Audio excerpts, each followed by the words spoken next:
Here we go, here we go.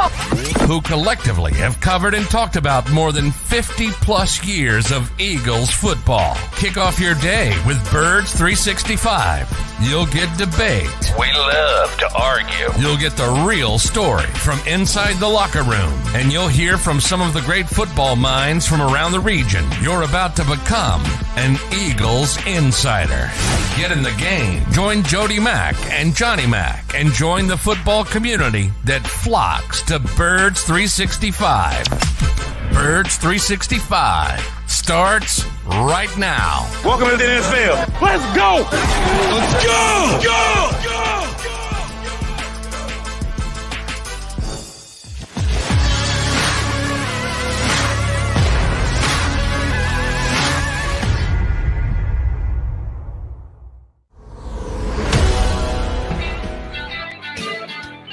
And good morning, Birds fans.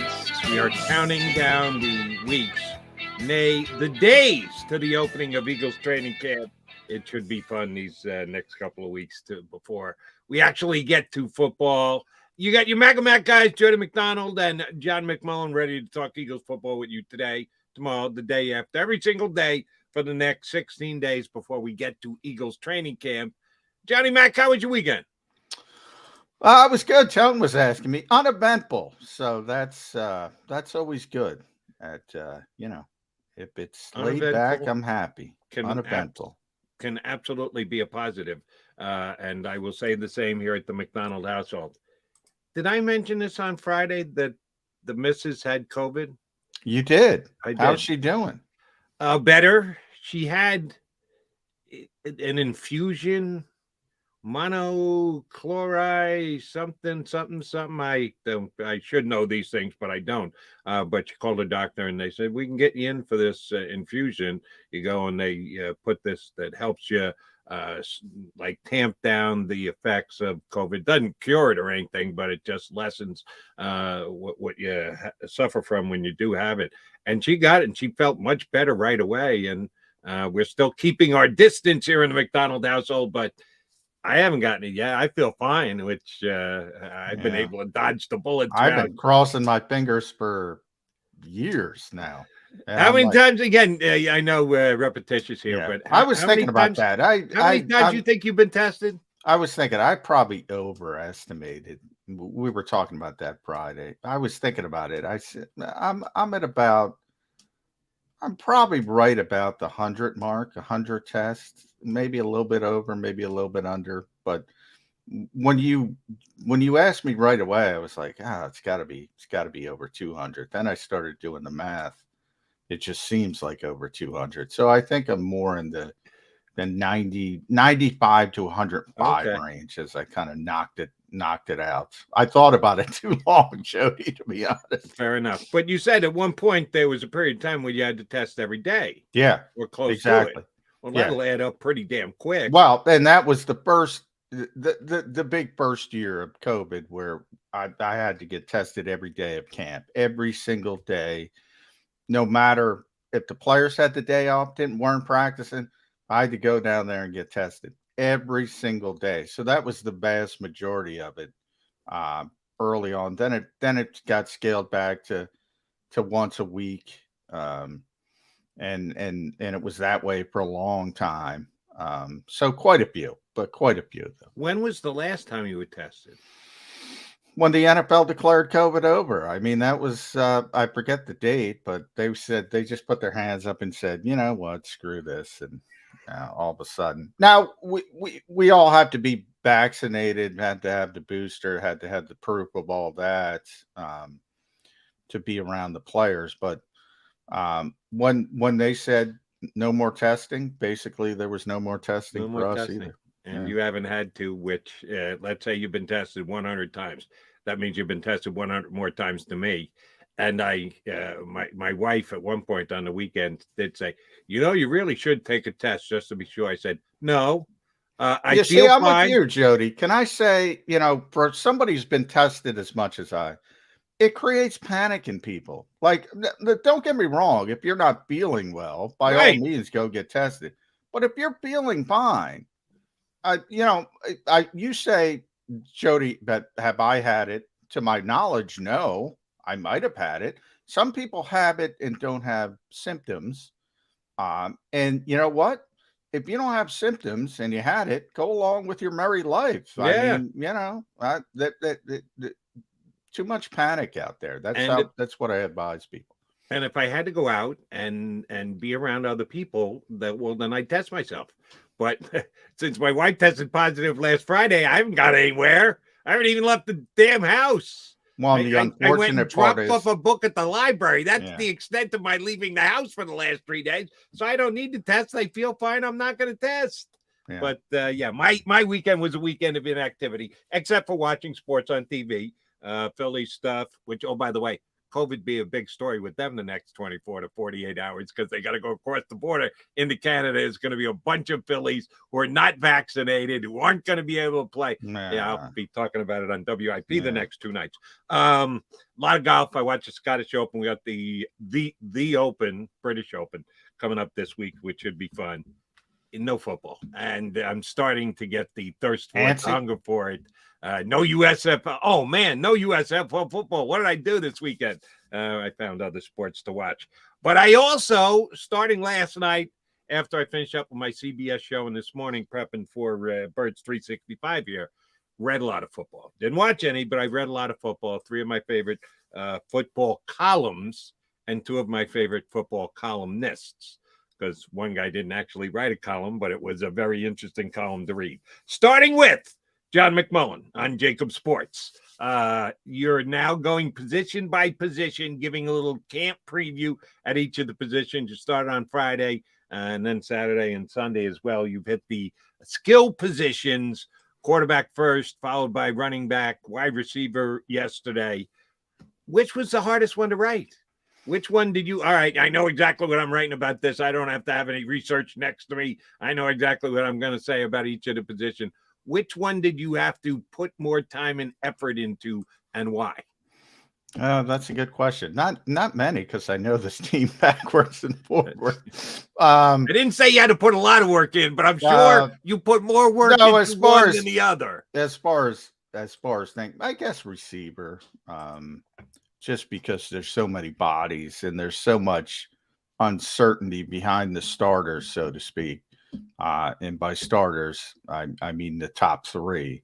And even with the third receiver, we've kind of talked about it with Quez Watkins versus Zach Pascal. I think that's going to be more Zach Pascal than people realize for a number of reasons. And one is positive, because I think the Eagles are going to be pretty good, and they're going to be leading in the fourth quarter a bunch, and they're going to try to run the football. And when they try to run the football, you're going to see more Zach Pascal in 11 personnel than Quez Watkins, and vice versa, which, I know people get excited about fantasy numbers, but maybe that's not what you want, because if you want to throw the ball, if you need to throw the ball, what's the logical conclusion there, Jody? You're probably behind. So you probably don't want to see as much Quez Watkins as you think you want to see as a fan. And then behind those 3 guys, there's just, who's it going to be? 4 guys. I mean, add Zach Pascal in the mix. Those 4 guys are locked in. Jalen Reagor, is he going to be here?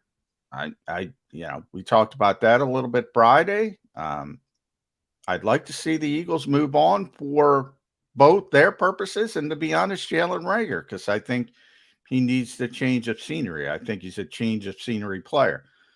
If he's here, he's going to be on the team. I don't think they're going to cut him. And some people have speculated they might cut him. I'm still in the camp that they're probably not going to cut him, Jody. But if he's not here for whatever reason, okay, who's that 5th receiver? Is it going to be your guy, Greg Ward? Is it going to be one of the young guys?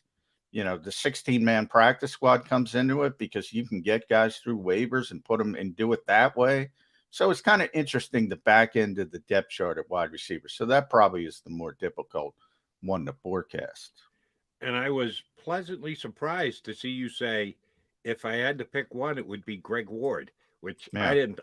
I know I would go Greg Ward since I'm the head of the Greg Ward fan club, but I didn't know Johnny Mack was going to go there. And truth be told, just evaluating, not giving my own personal opinion, yeah, I think Greg Ward's dead in the water. I don't think he's going to make this football team unless he's willing to go through and stay on the practice squad. Because, as you mentioned, you can get veteran guys through to the practice squad.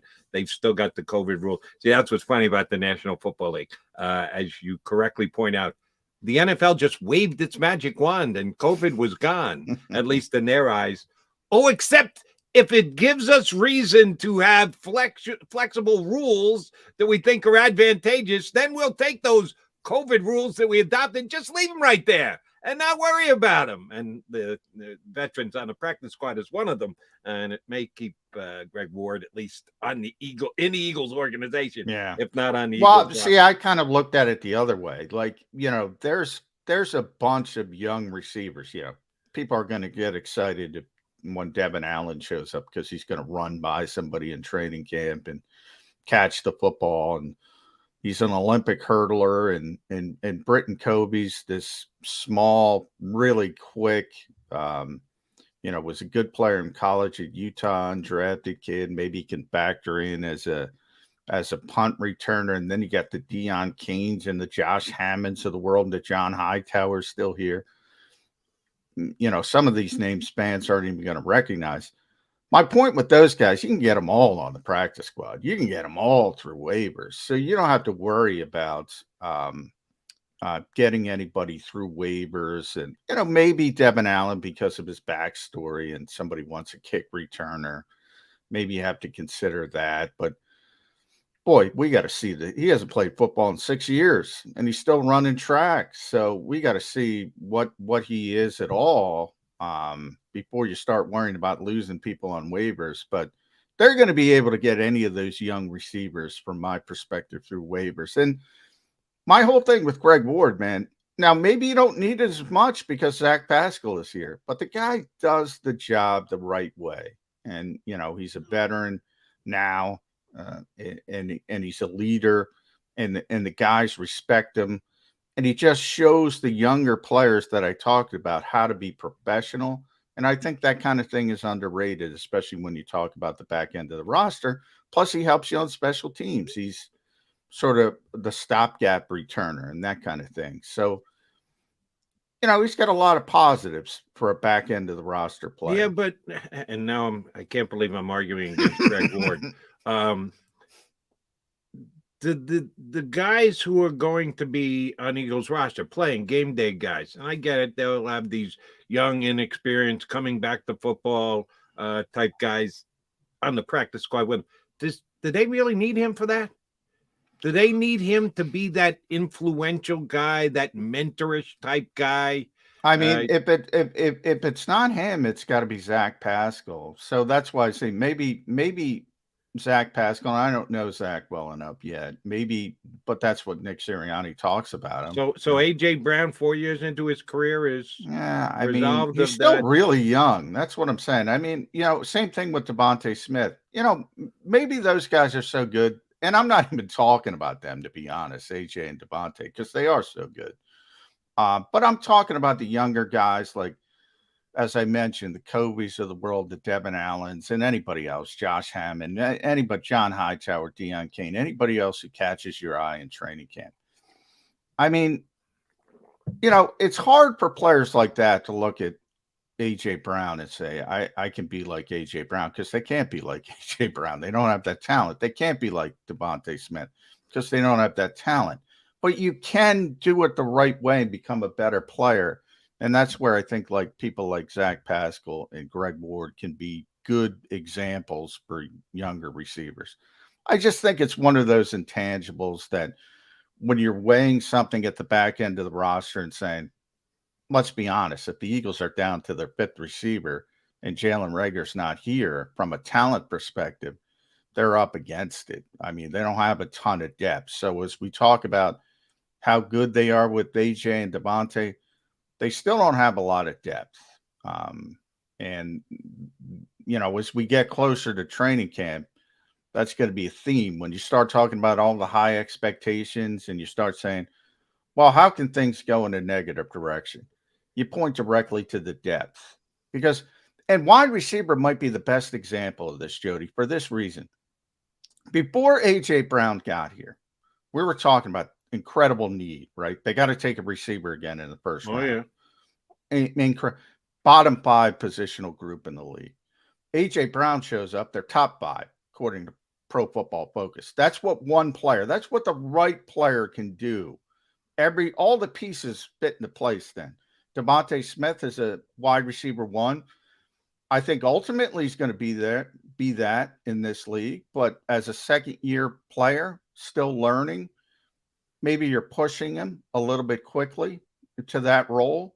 Now he fits in as the so-called wide receiver 2. He's great. Top 5 in the league, wide receiver 2, easily. Quez Watkins as a wide receiver 2, want no part of it. Wide receiver 3, that's okay. I have no issues with that whatsoever. So that's sort of the domino. Yeah. And I remember way back in the day, and I tell the story all the time, when Jordy Nelson was at the top of his career, and the Packers, the Packers are always the Packers when it comes to the passing game. But he was an all-pro level receiver, and then he tore his ACL. And all of a sudden, Randall Cobb, who was, great number 2 receiver, great slot receiver. I forget who the number 2 receiver is. But anyway, it wasn't the same, because maybe it was James Jones. He had to kick up to the wide receiver 1. Can't do it. Randall Cobb is a slot receiver. Put him outside. Now, they were still good because of who's throwing the football, but it wasn't the same. And, we don't want to talk about injuries, but if somebody gets hurt, all of a sudden, people are in roles they're not suited for. And that's how quickly things can change at one particular position. Right. And when we talk about injuries, you're right. A.J. Brown goes down. It could be devastating for the Eagles because now you're back to the same exact grouping you had last year, which wasn't quite good enough. But remember this. You say the same thing about all the other teams. What happens if Mr. Lamb goes down in Dallas? Oh, the Cowboys are screwed. They're putting a lot of chips in C.J. Lamb's basket this year. So injuries are something you can't control. You can't predict, Except the Eagles do because they practice less. So they actually do control their injuries. And we'll see how that works out. But you can't control anything like that. So appreciated your wide receiver, your running back. We talk enough about the quarterback. We'll probably talk about the quarterback again today. We'll do so with our 2 good guests. Got 2 good guys joining us. Our bud, Paul Damo from 33team.com and JAKIBSports.com will be hopping aboard in less than 5 minutes. And a little bit later, Russell Baxter, who I've only had on as a guest for the last 30-plus years on my radio show. He came on with us last year here on Birds 365. He's going to make a Russell Baxter appearance in hour number 2 today. Russell is a must follow on Twitter because he is the king of the sports nuggets, the football nuggets, the little pieces of information. Had a little Seth Joyner love today. 59 days to the opener. He gave a little Seth Joyner love. Russell's always counting it down, and he attaches it to a player and an Eagle guy. Not a bad move by him. Maybe I asked him to come on the show. I think it was Saturday. So, he might have been in an Eagle mood already. He did a couple players. He did Jack Ham. He did Luke Kuechly. He did, but Seth was in the group. So. Seth was in the group. Yeah. That's what we like to hear. All right. So Russell Baxter a little bit later. But first up, our buddy, the Hall of Fame voter here for Philadelphia, Paul Domwich, joins us next here on Birds 365.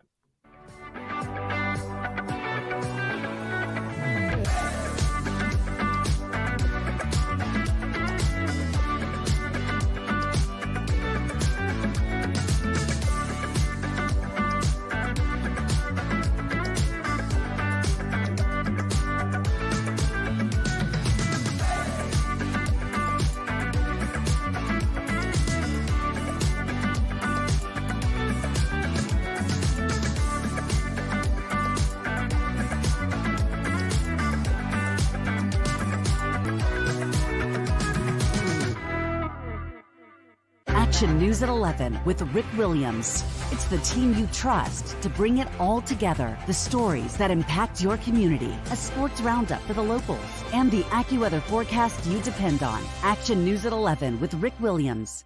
All right, did you know I was the Mommy Slam Dunk Champion? Really? Yes, really, don't sound so surprised. Let's see it. Oh, you're ready. All right, here we go. Let's hear the crowd. So go to right, I go to left, fake 'em out. Mama, go up, up, up. She did it. Again? You can't avoid gravity, but United Healthcare can help you avoid financial surprises by helping you compare costs and doctor quality ratings. United Healthcare. Uh-huh.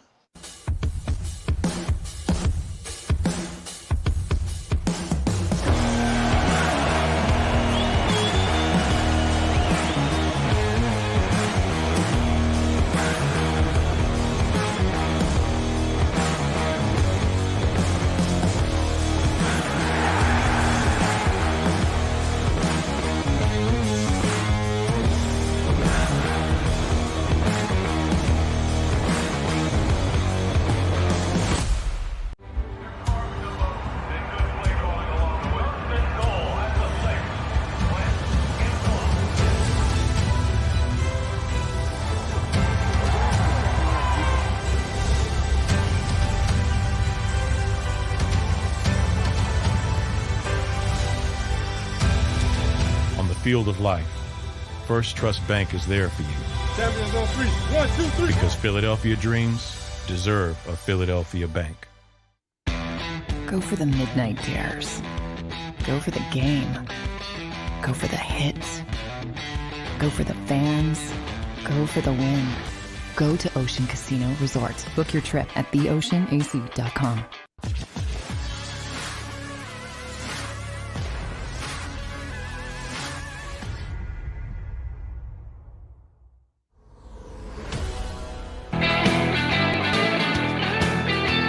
Appreciate you streaming in with us here on Birds 365. McMullen, McDonald, and Paul Domowitch, Hall of Fame voter from here in Philadelphia, writer for the 33rd team, and us here on JAKIBSports.com. Domo, how's your summer going? Going well. How about you guys?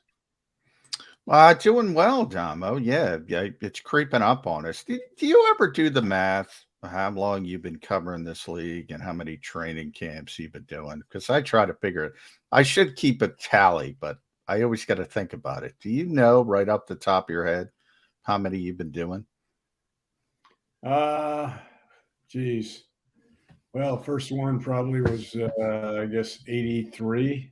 So whatever that is, it's higher than I can count at my age, John. Yeah. That's sneaking up on 40, Damo. That's a lot of camps. I never like to break out math on people, but that's what pro sports has become, right? Math. So everything's analytics. So yeah, that's for sure. But yeah, you got me beat. So I got to think about 94.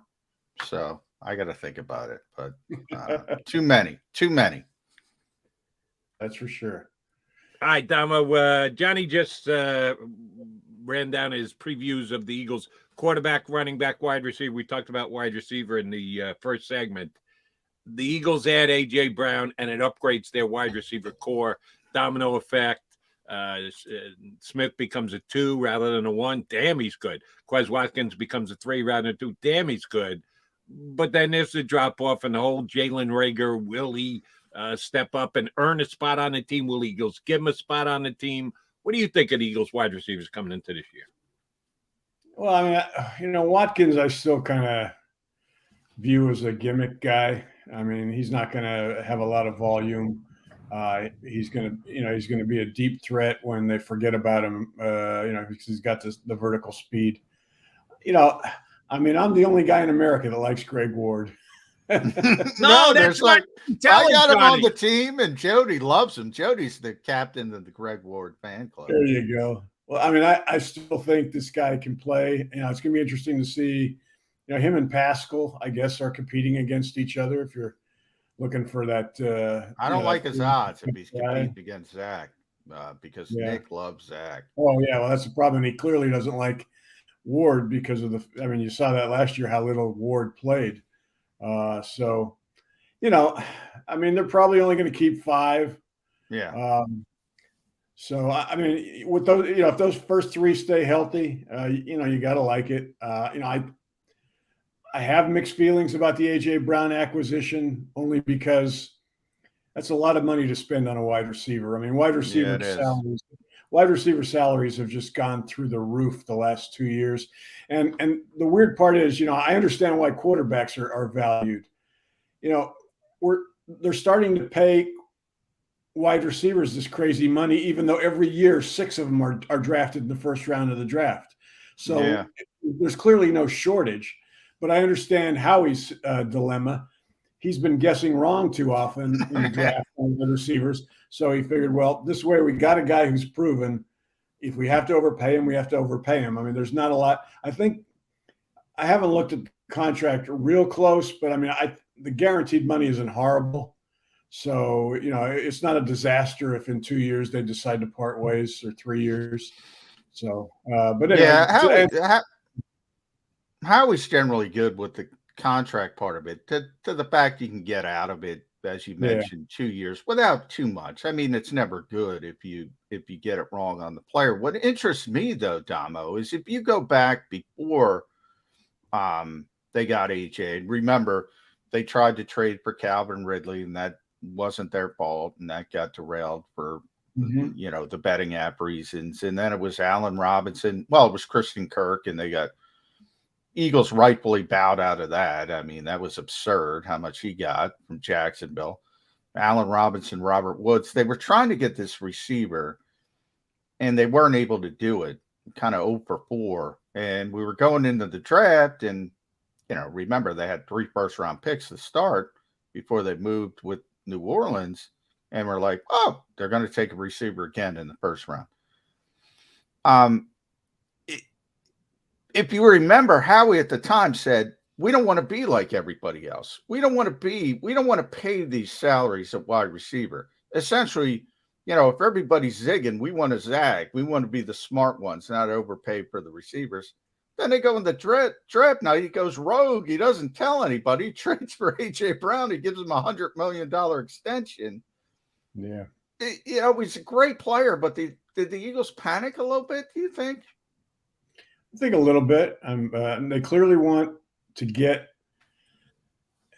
Jalen as many weapons as possible. I mean, adding Brown, he's got no excuses this year. I mean, Jalen Hurts is on the clock. There's no, he's got enough starts right now that you can't say he's not experienced enough. He's in the offense for the second year in a row, in the same offense for the second year in a row. And now he's got a plethora of pass catching options, not only at wide receiver, but Goddard, Miles Sanders, and Kenny Gainwell. I mean, it's just there is no excuse this year for Jalen and an offensive line in front of him that may be the best in the league. So assuming everybody stays healthy, there's no excuse for him not having a 65% completion percentage. There's no excuse for him not being one of the top. I mean, if he doesn't put up eye-popping numbers with this group, there'll be another quarterback drafted next year.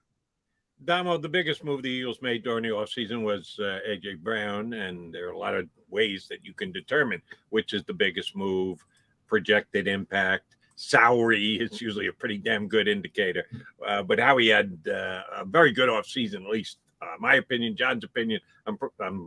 We've had you on enough. I think also speak for you, your opinion as well. Had a really good offseason.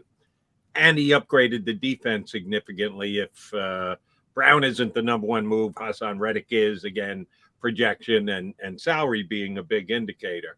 2 huge additions in the draft, bringing in an upgraded cornerback. I'm a Steven Nelson guy, but Bradbury's better.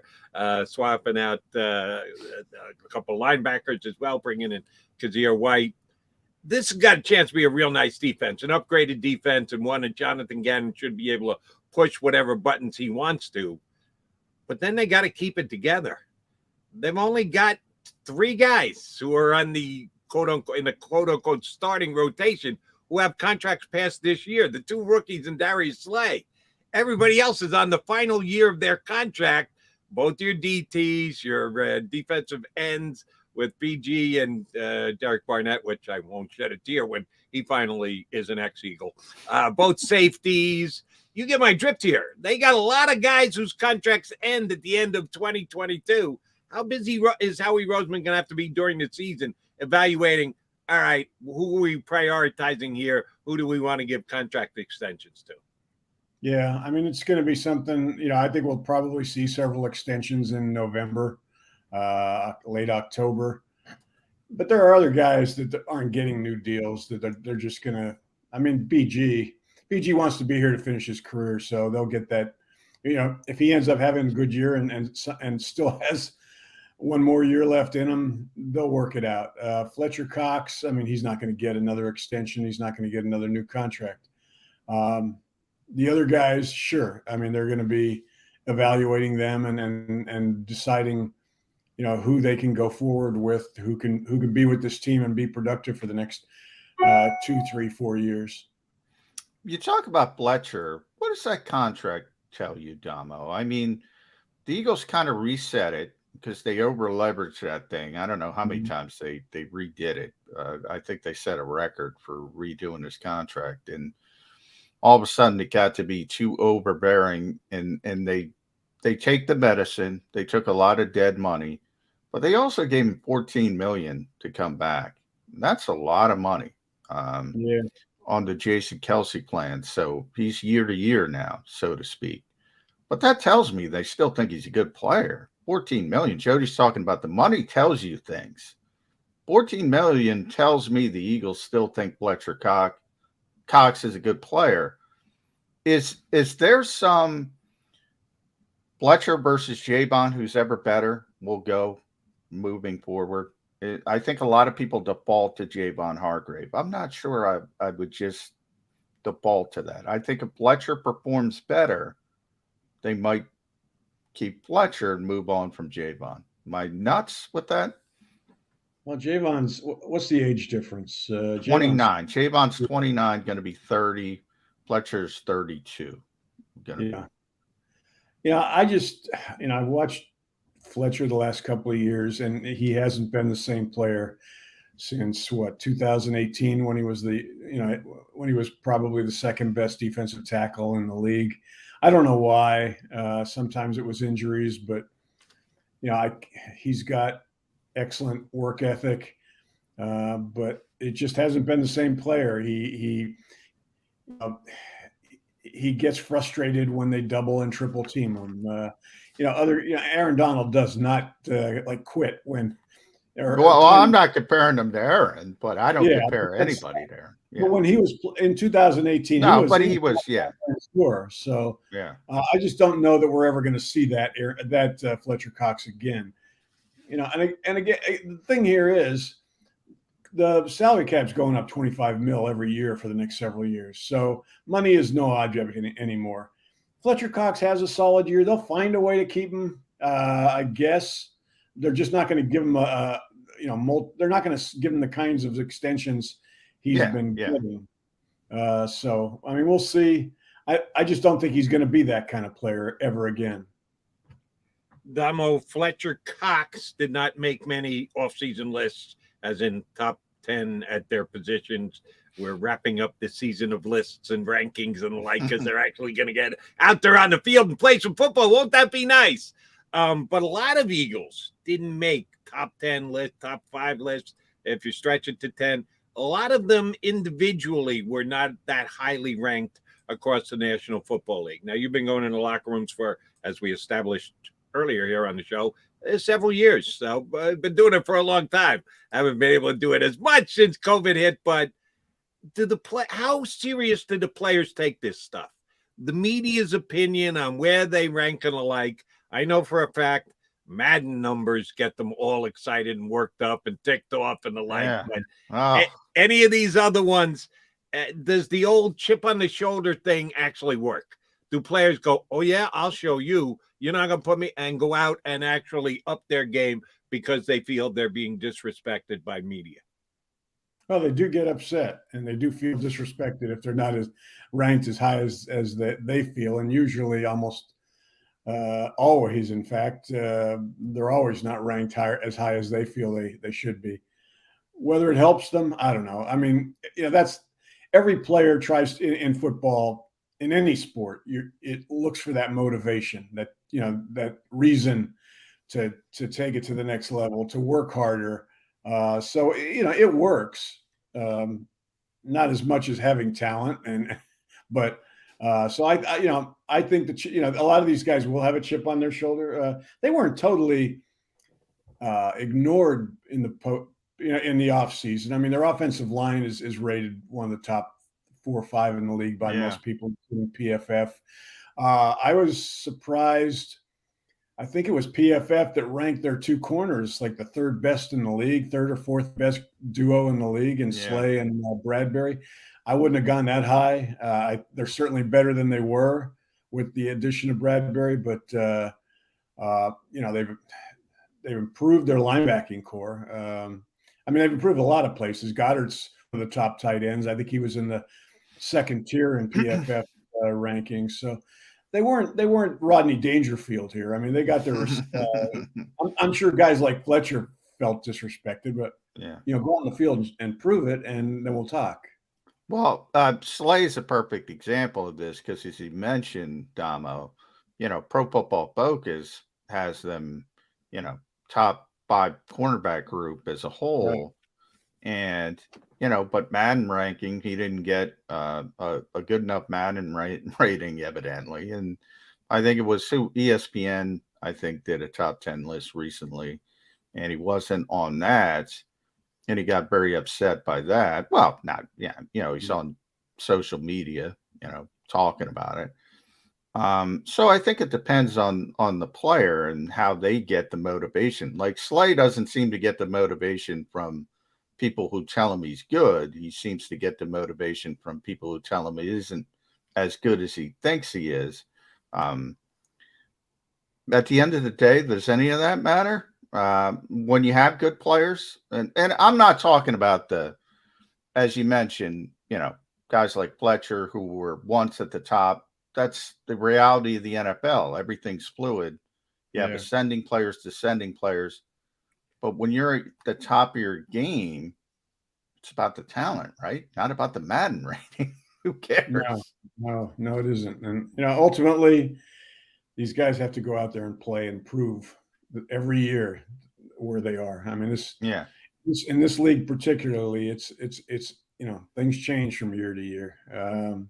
So really quickly too at times. Exactly. Really quickly, both individually and team wise. I mean, we see every year half the teams that make the playoffs don't make it the next year, largely because a lot of the guys we were talking about don't play as well for some teams, and guys come out of nowhere for other teams and excel the following year. So it's that's what makes the NFL, so popular. All right, Damo, I got a question for you. Who's Tom Radowski? Do you know who he is? He works for the 33rd team. Yeah, he does. And that's why I'm asking the question, because I wanted to see if you had a article that you just wrote, and I was going to follow up on it. He did one on the site today. Players entering contract years in for a big payday. Okay, that's interesting. Rob Havenstein, Rams right tackle. Okay, young guy. All right, I figure that. Don't know if he's going to get the biggest payday, but a young guy. All right, fine. Jonathan Jones, Patriots, nickel. All right, that's a little bit of a stretch, but I can at least see. Daniel Jones, Giants quarterback. A Jody Mack favorite, baby. And this individual, Tom Radowski, used to work for the Giants. Is he shit me? Really? Does he believe that? He put it down. He typed it out and put it up on a website. Daniel Jones in for a big payday? What? You got to get this. You got to shoot him a text afterwards and go, Jody McDonald just ripped the snot out of you on First 365. Did you really mean Daniel Jones? Or is that a typo? Now it's 2 paragraphs long. I can't think it's a typo if he went on for 2 paragraphs. I'm going to ask you, Daniel Jones, is he in for a big payday this offseason?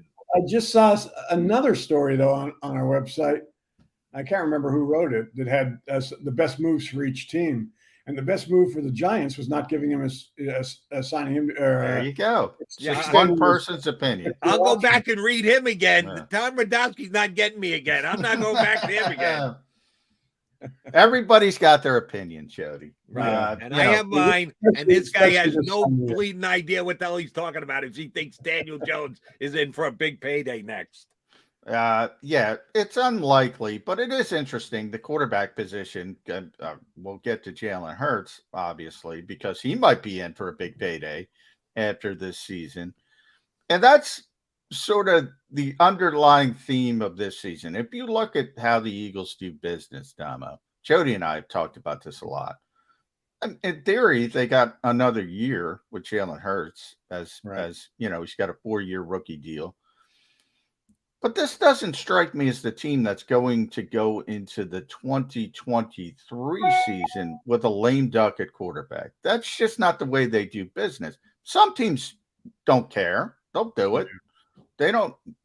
But the Eagles, they identify players they want early, and you'll see it this year, whether it's, Marcus Epps starts playing well. They're gonna lock him up, as you said, in November or somewhere. TJ starts playing well. They're going to lock him up. That's the way they do business historically. If they don't lock up Jalen Hurts after next season, he's not eligible during this season. Does that essentially tell us that they don't believe in him? Now, they might not be able to get an upgrade because you can't just say, oh, we need a quarterback. We'll go get a quarterback. But if they don't talk about extending him, does that tell us all we need to know?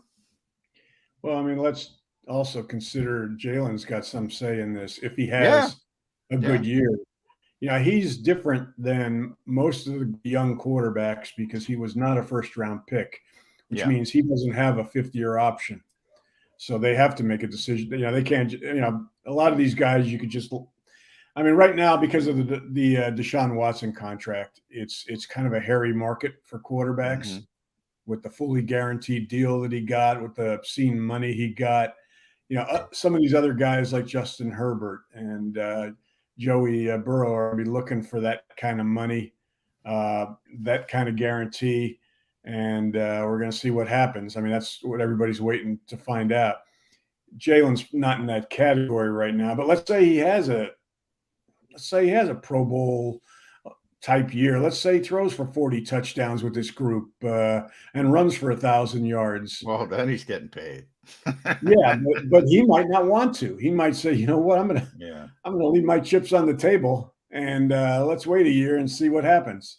Now he might, his advisors might say, he also might get hurt. That might not be the way to go. But I'm sure if he has a good year, the Eagles are going to want to sign him. I don't think there'll be. And we'll know, by the way, Tomo, that's my point. We'll know if the Eagles are working on an extension.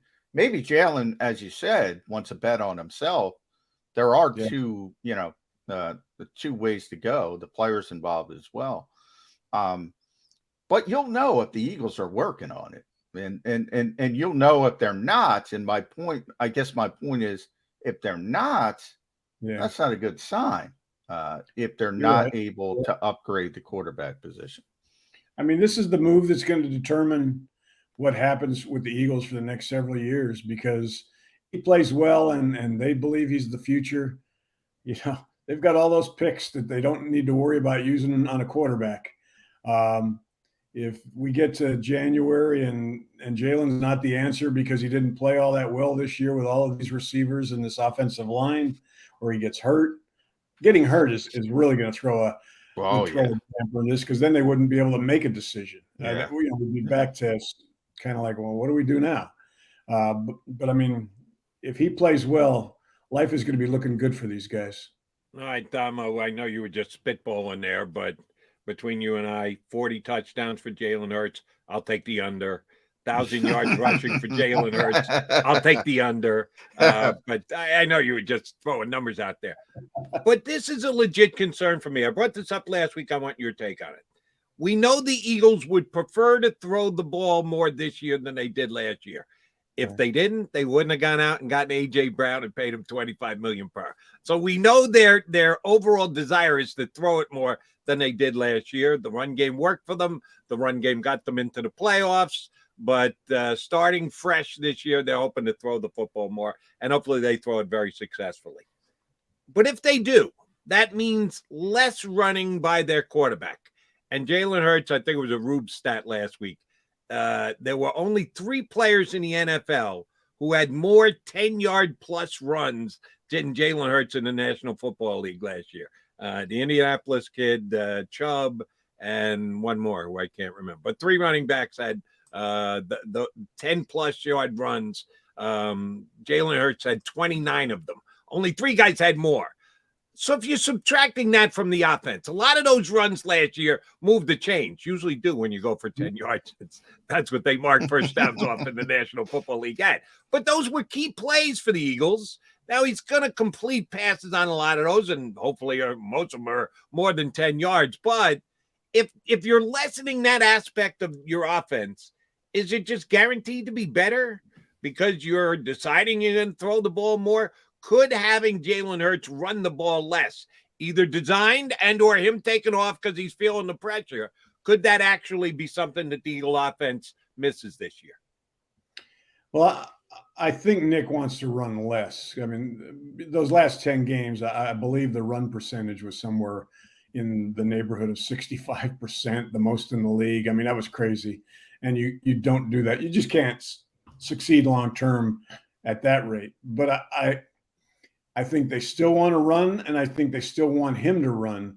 I mean, you mentioned the 10-plus yard runs. I mean, the numbers that jump out at you about him last year was he was, I want to say, 3rd in the league in rushing first downs.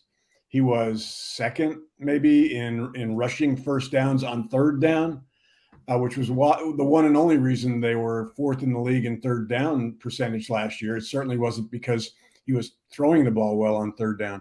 So now you're hoping that he improves throwing the ball. So, they're in a lot more 3rd and shorts where they can use their running backs where they don't need to rely on him to do that. But I think that's still one of the things he's always going to do well. I mean, we got to a point with Carson Wentz where people didn't want him running anymore, even before he tore the ACL.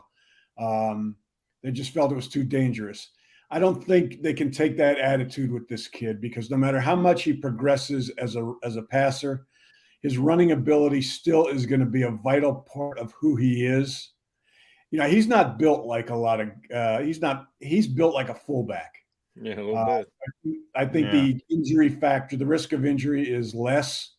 Doesn't mean it can't happen, but I don't think you can take that away from him. I think you need to make him smarter as far as when he takes off and be a little bit more selective.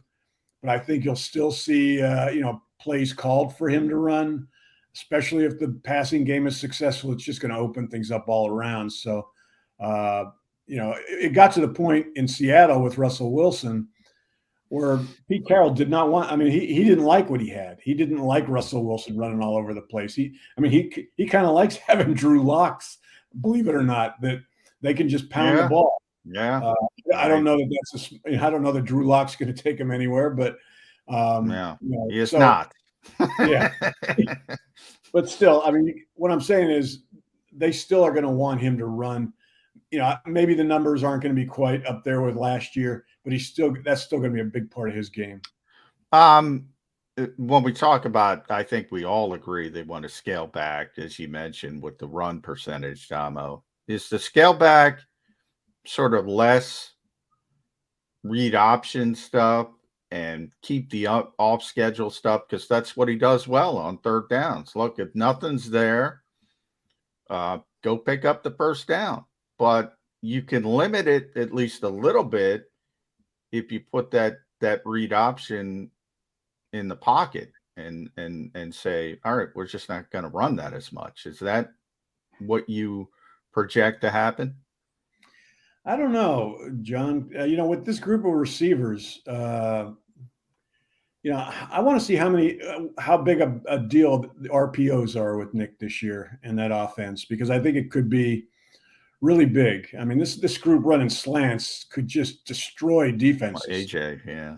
Yeah, and RPOs also mean running being able to run the ball, not necessarily with your quarterback, but with Gainwell and Sanders and the rest of the running backs. So, there are so many. I mean, I'm really angry. This training camp, this preseason, this season, a lot of things I really want to see. I want to see how Jonathan Gannon changes the defense with now that he has more versatile weapons to use and can do things that he could not even think about doing last year. And the same thing with the offense. You've got a quarterback that's another year older with receivers that are better.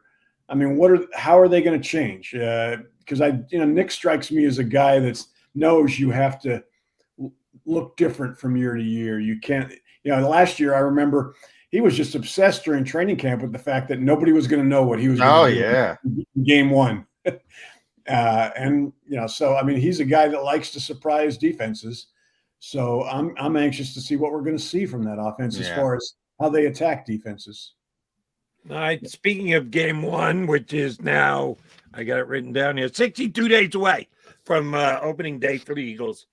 How imperative is the Eagles get off to a fast start?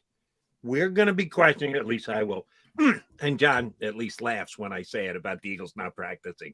They should at least hold hands. I know it's a potential injury, but I think it could bring the unit together.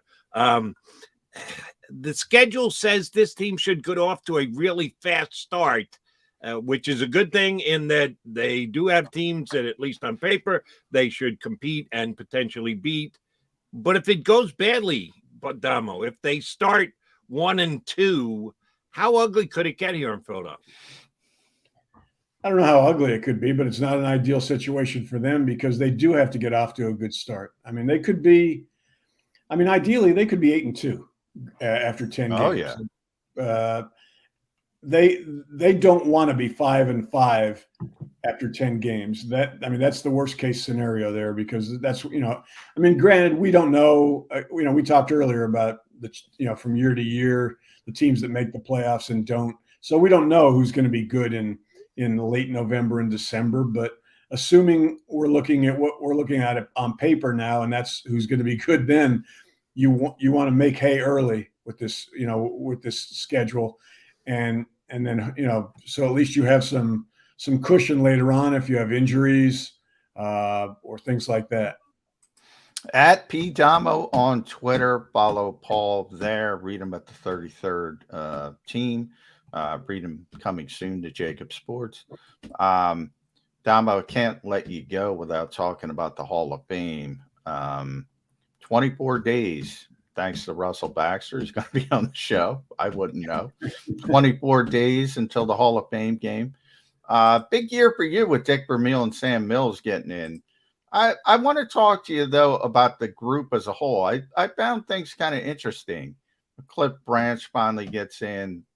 Modern fans won't understand that, but he deserves to be in. Yeah. I was surprised at Leroy Butler. Really good player, really well-rounded player. And it used to be hard for safeties to get in. Now there seems to be a little breakthrough on the safeties. And then Richard Seymour and Bryant Young on the same year. Did that surprise you? Usually it's, defensive tackles, one defensive tackle. You double up on positions, no edge rushers. That kind of surprised me. You see things changing a little bit with the voters and how they look at things? It was a little bit of an unpredictable year from the standpoint of, you can start with Sam Mills, who the previous 2 years had not made the cut from 15 to 10 in our selection meeting. And, this year he was in, we pounded the fact that he was his last year of eligibility as a modern era candidate, and it hit home with a lot of people, and he ended up going into the Hall of Fame. But you mentioned the defense lineman. Well, it was at the expense of wide receivers. Reggie Wayne, Tor Holt, they were eliminated early in the 15 to 10 cut. Typically, it's been the other way around. The linemen have suffered, and the wide receivers have moved on. And then there's been a log jam where maybe not, where only one made it. And Baselli's been a finalist for, I want to say, 7 years. I had a lot of problems with him every year because of the shortness of his career. Yeah. He was a great offensive tackle. There was no questioning his Hall of Fame talent. I just wasn't sure, like I wasn't with same with Terrell Davis back when he was, whether his career was long enough to merit a Hall of Fame selection. But enough guys this year felt, okay, he was, he's right there on the border as far as games played, starts, blah, blah, blah. And he got in. So, yeah, I was a little bit surprised with the, with the mix. Bryant Young probably. Richard Seymour didn't surprise me. I knew he was going to get in, but Bryant Young was a little bit of a surprise, probably the biggest surprise of that group that's going in this year. He's been doing it slightly longer than me, a couple more years than that for Johnny Mack, but yet he's got the best 10 of the three of us, despite the fact that he's been doing it longer than any of us, which annoys the snot out of both me and McMullen. Damo, always a pleasure. Thanks, buddy. We'll get you back in a couple of weeks. Do me one favor, though. Send my regards to Tom Radowski. Daniel. I will. Daniel Jones. What the hell is he talking about? Ridiculous. All right, Damo, always a pleasure. Thanks, buddy. Tom. We'll call you in a couple of weeks. That's Paul Dunwich, who will be doing work for JAKIB Sports in season while the Eagles game is underway. Very much looking forward to that. Does a great job for 3013, which is a fine website. Or it was till today when I saw this Tom Radowski getting paid, Daniel Jones. Good luck with that. All right. We still got a lot to do. I said at the top of the show, 3 columns that I read religiously. John McMullen, JAKIB Sports. Reuben Frank, couple things from his observation column, which I want to note. And also Peter King's column, which Peter King is writing because he's on vacation. So he hands off the responsibilities for the downtime in the National Football League. And he went all out this week by handing it off to his readers.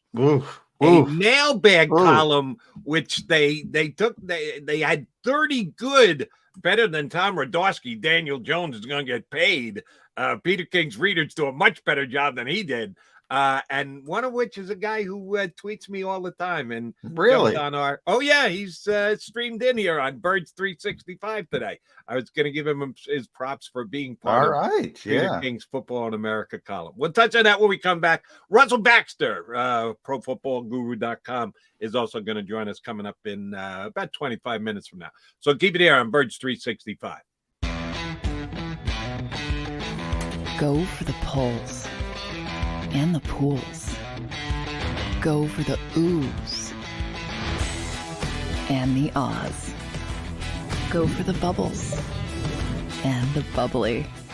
Go for the story and the stories. Go for the win. Go to Ocean Casino Resort. Book your trip at theoceanac.com. Action News at 11 with Rick Williams. It's the team you trust to bring it all together. The stories that impact your community, a sports roundup for the locals, and the AccuWeather forecast you depend on. Action News at 11 with Rick Williams.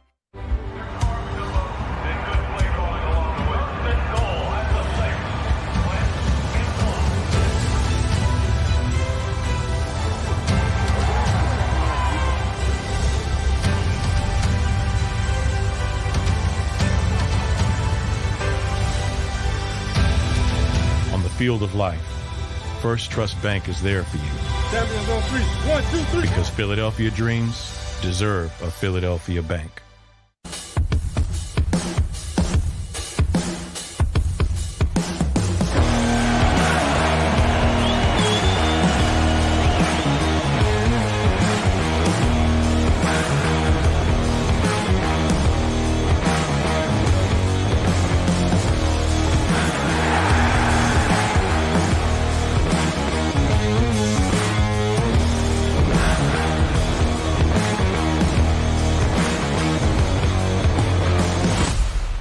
Did you know I was the mommy slam dunk champion? Really? Yes, really don't sound so surprised. Let's see it. Oh, you're ready. All right, here we go. Let's hear the crowd. So go to right, go to left, fake a mom. Mama, go up, mama! She did it. Again? You can't avoid gravity, but United Healthcare can help you avoid financial surprises by helping you compare costs and doctor quality ratings. United Healthcare. Uh-huh. Go for the polls and the pools. Go for the oohs and the Oz. Go for the bubbles and the bubbly. Go for the story and the stories. Go for the win. Go to Ocean Casino Resort. Book your trip at theoceanac.com.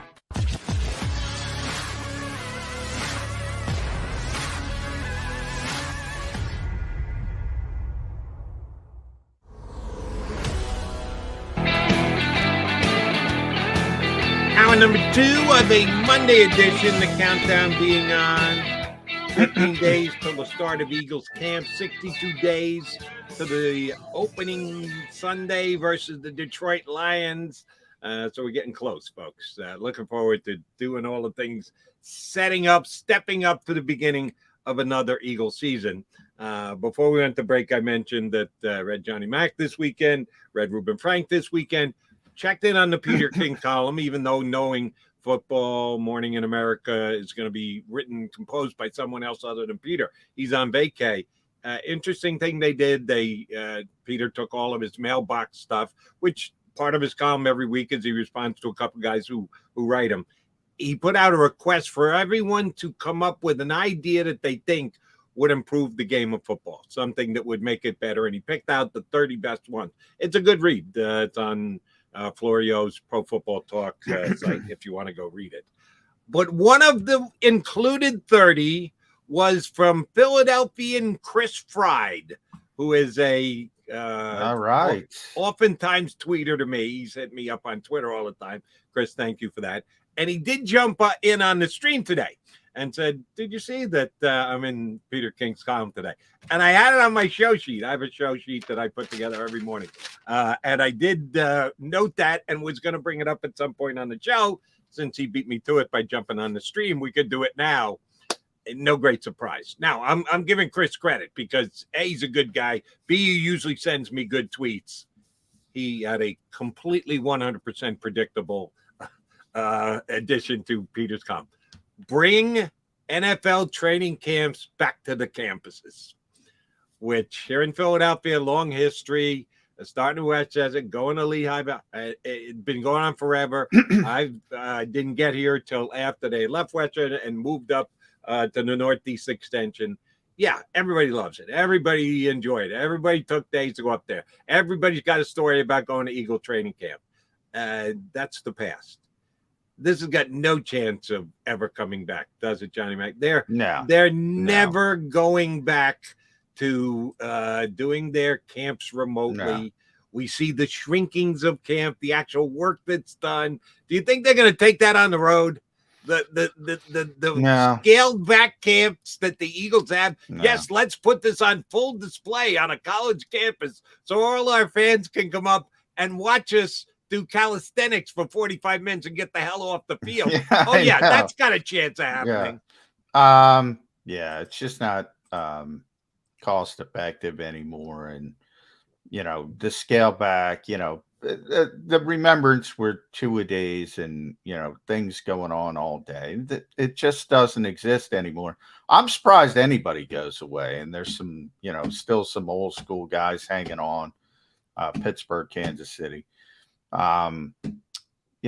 It's and when Doug, that was the first year, I believe that was the first year where the Eagles came back. Now it was actually Chip, but when Doug came here the first year, he explained it pretty succinctly, like, we just don't have the time to do things. And remember, it's been scaled back even further. You got to move all the equipment. You got to move the stuff, that the weight room, the medical equipment. And it's just not, it doesn't make any sense to just move it all to a different place to have that sort of nostalgia feel. It stinks. And I feel bad for fans, but it just doesn't make sense from a team's perspective. And certainly now with the way the Eagles do things, as you mentioned, you really want to hike up to Lehigh and do all that stuff. And there's a 45, 50-minute practice and you're out of there, as you mentioned, Jody. I don't think it would be as fun for fans either any longer. There's some hardcores who would love it and just want to see the players and all that kind of stuff, but it doesn't make sense. And that, and I saw Peter's column this morning, and as you mentioned, not Peter's column, but he's on vacation. That's what he does. He has guest columnists. Good idea. All the business ideas, I'm like, he should have said no business ideas, just football ideas, because they're not realistic. So it doesn't add anything to the conversation. And training camp is one of them. I mean, the business part of it, those things are not realistic that people are throwing out there. And it generally is always that way. And sure enough, Chris Fry just jumped onto the stream, and I'll respond to him. Cost effective, he questioned you, Johnny Mac. NFL is losing more money long term for not developing youngsters into fans than the few $100,000 it would cost them. You're thinking of other sports. Here's the problem with your argument, Chris.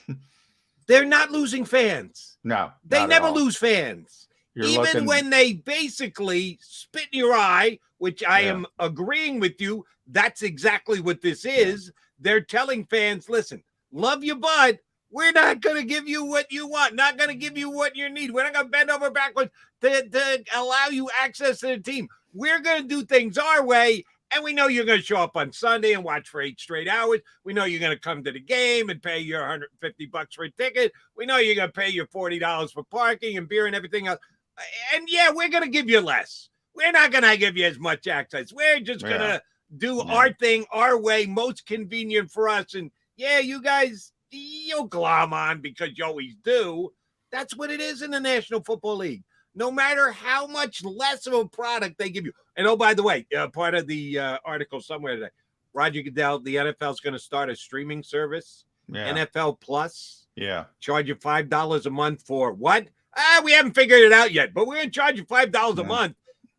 They milk you guys. That's what they do. Yes. And other sports attempt to do it, and they find, we overreached.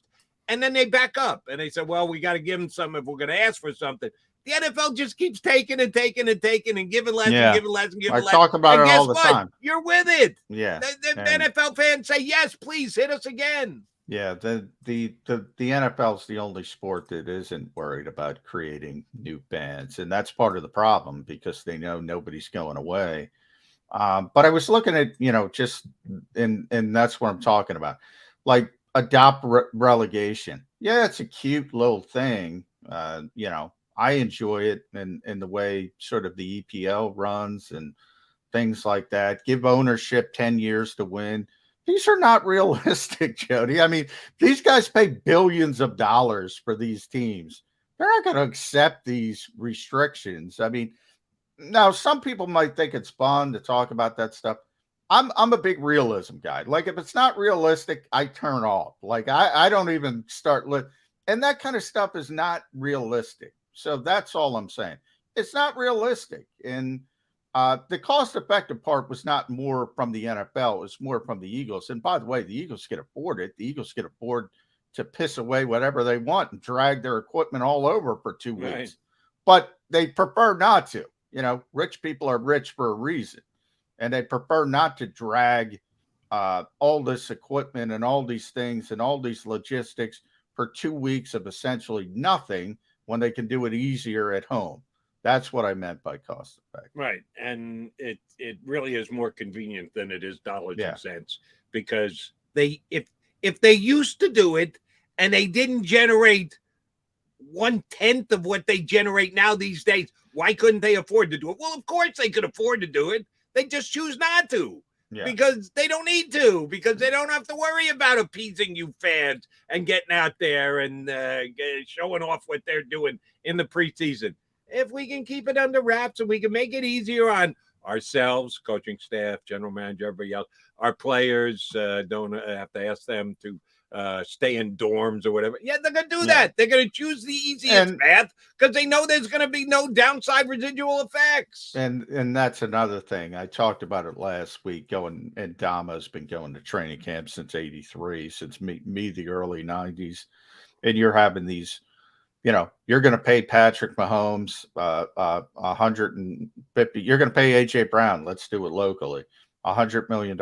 Hey, AJ, go bunk with some in a dorm with no air conditioning like it used to be. That's another thing. I mean, sports has changed, and these are valuable commodities. So you talk about baseball and pitch counts and things like that. Well, they're paying pitchers all these, exorbitant salaries, and they want to make sure that they have them for as long as possible. And they don't want to, assume everybody's Nolan Ryan and can throw 300 innings for 20 stinking years. They want to protect their investments because they're spending so much money on them. That's part of it as well. And I mentioned the NFL is going to have its NFL Live streaming service, which they're going to give you something. Don't know what yet. Roger Goodell hasn't said, but they're going to charge you a fee every single month.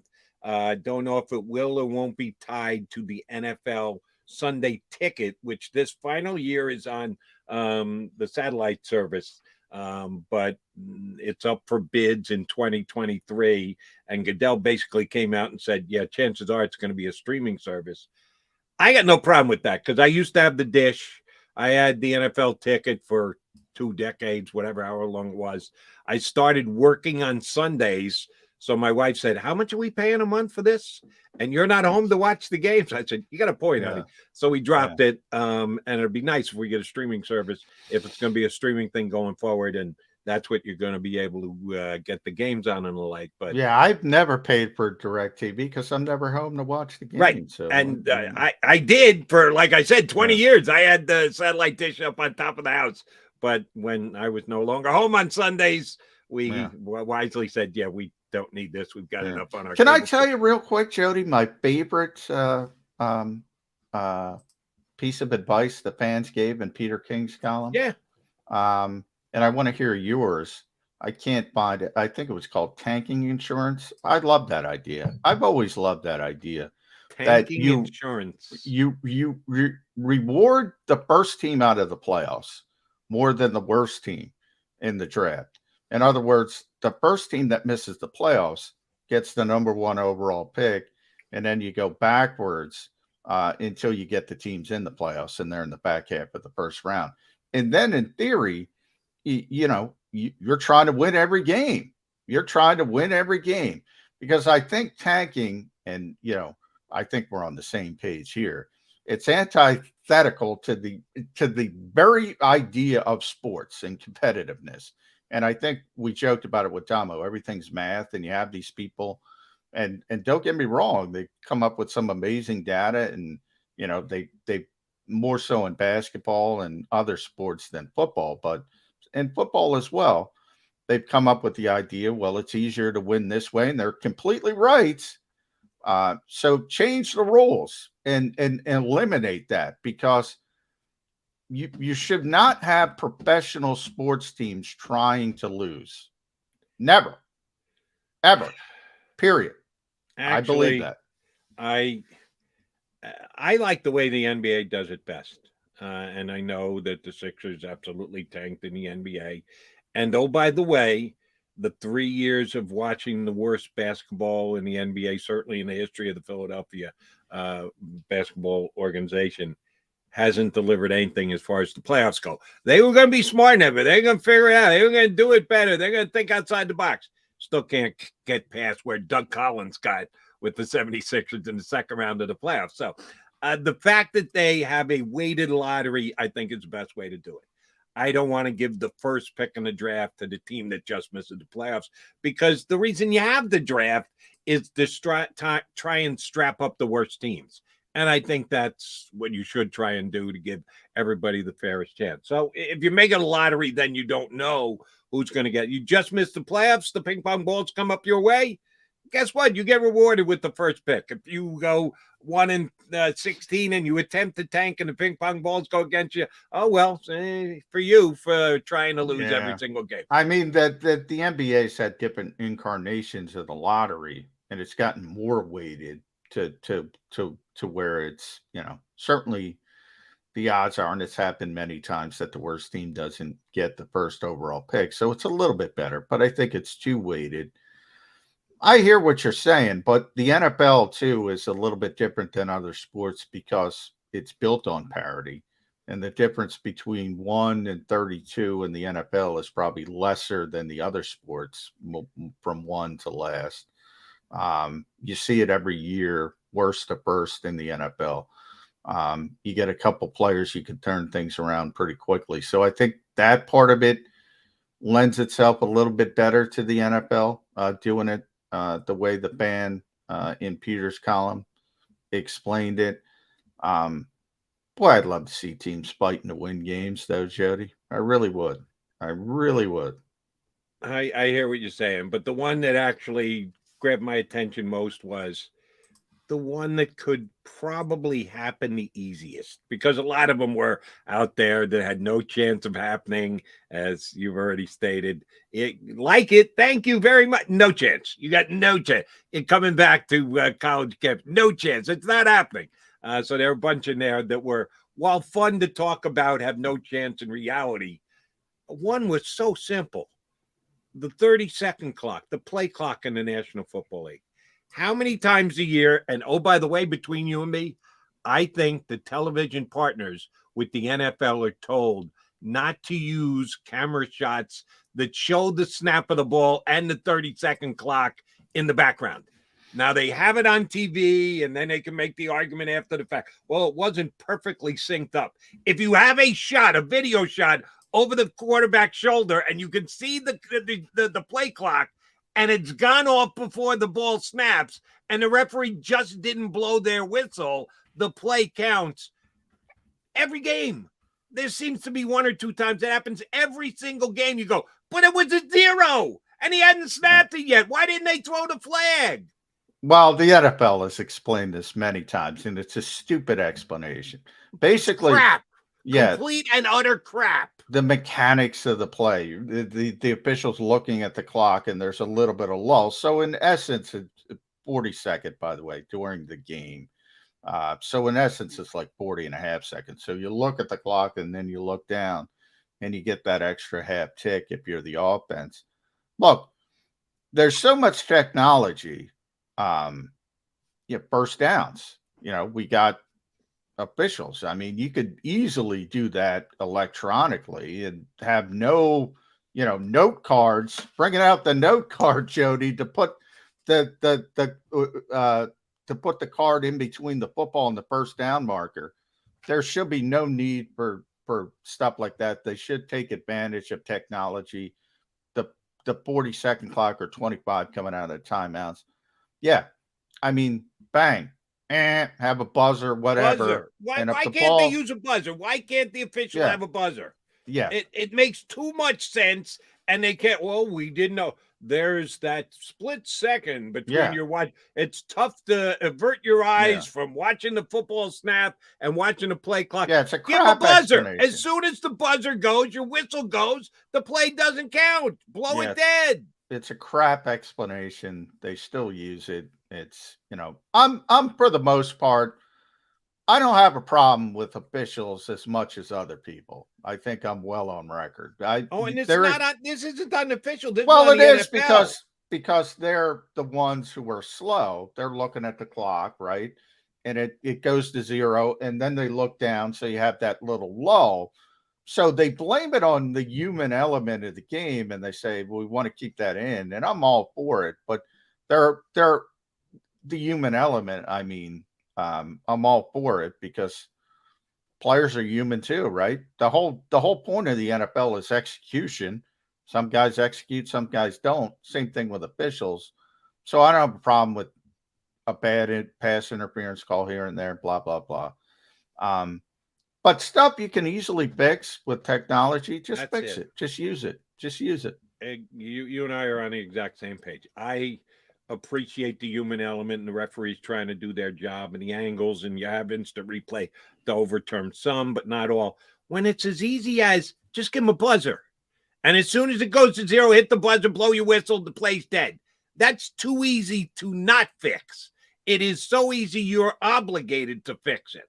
And I thought that was a great point in the column today. All right, we had some fun with that.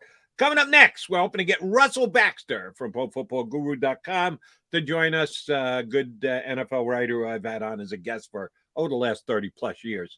Hopefully we get Russell up next here on Birds 365.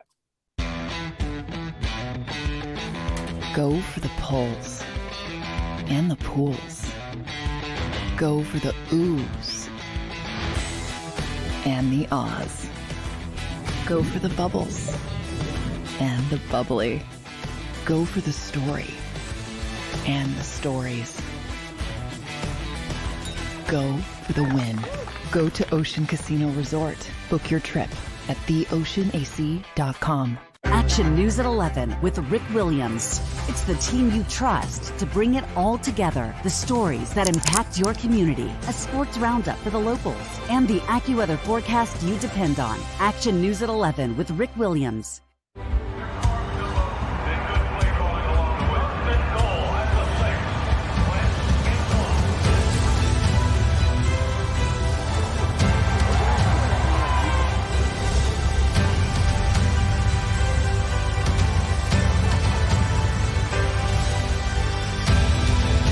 Field of life, First Trust Bank is there for you. 7 on 3. 1, 2, 3. Because Philadelphia dreams deserve a Philadelphia bank.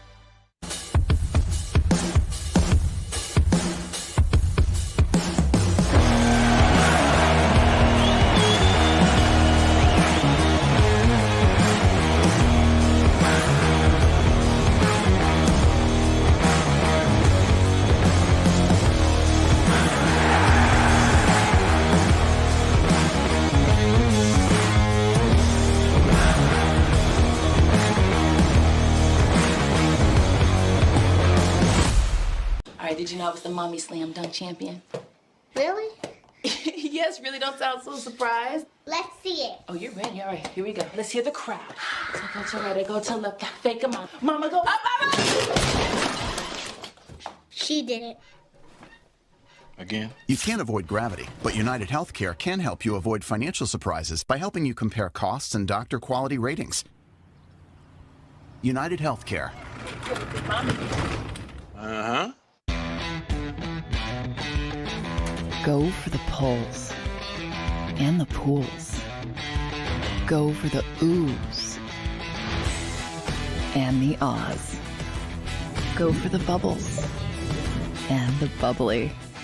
Go for the story and the stories. Go for the win. Go to Ocean Casino Resort. Book your trip at theoceanac.com.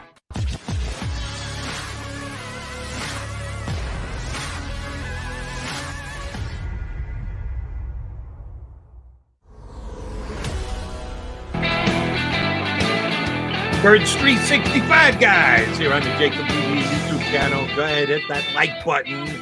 We could use a little love. Thank you very much. We want to show some love to our next guest. I always do, because the guy's only been agreeing to come on my show for 30 some odd years. He's joined us here on Birds 365. You know him from ProFootballGuru.com. He contributes for both Fansided and NFL Spin Zone. NFL historian Russell Baxter joins us here on Birds 365. Russell, how's your summer going? Is Russell hearing us? Russell, can you hear us? He was in the green room, and then the feed dropped, and then he got back so into far the so good. There you go. Hello, Russell. And donating my share of golf balls to various courses around the lake. I hear your pain there, Russell. How much are you we golfing good these days? Are we getting a lag? You know, a couple tournaments. Got one coming up, and I'll be in Canton, Ohio, where if I get a chance to play golf, I'm sure the people of Canton will be very generous and happy with the balls I donate to their courses as well. So. Russell, no, you've been a big Hall of Fame guy all these years, and you always try and get out to the Hall of Fame game.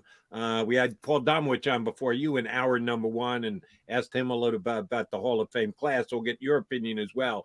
How good a class is this year's going into the Hall of Fame?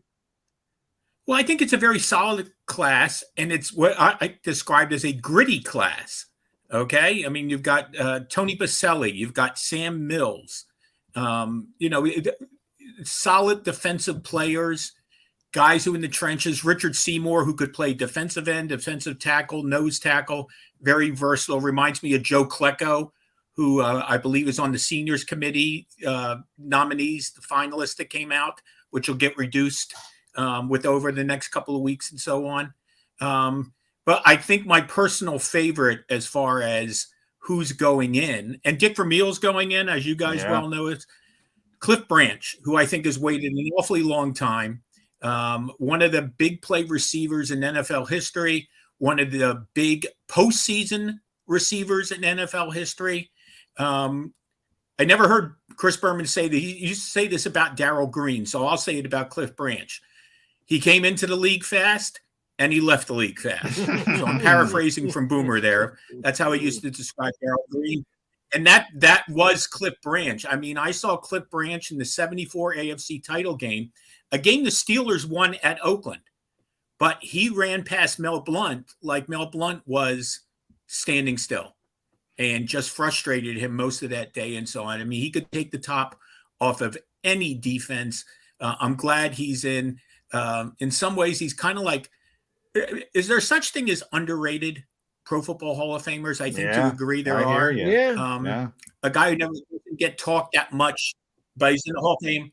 Mind you, Paul Warfield. Paul Warfield was the consummate deep threat. He did it with the Browns and he did it with the Dolphins.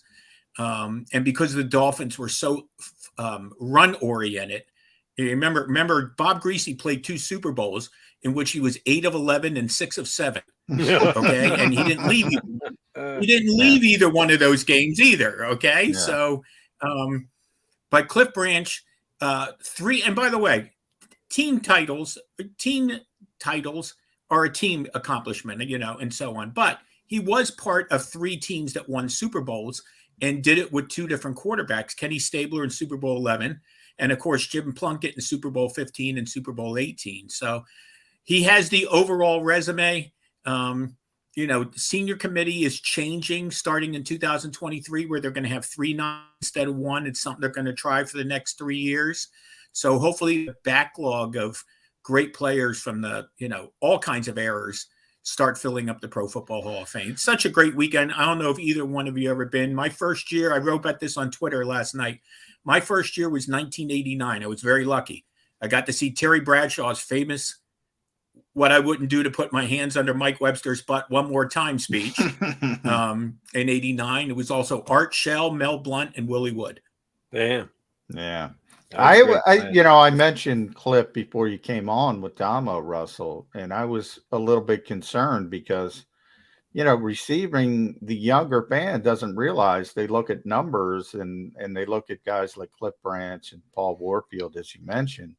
And we just lost Russell, I believe. Did you lose him, Jody, or just me? So Tone, try to take Russell down, I guess, and try to get him back up if you can do that. Jody and I will continue. But I think people don't realize how much the game has changed and how dominant people like Cliff Branch and Paul Warfield were in their time. And it doesn't look great next to, average receivers today.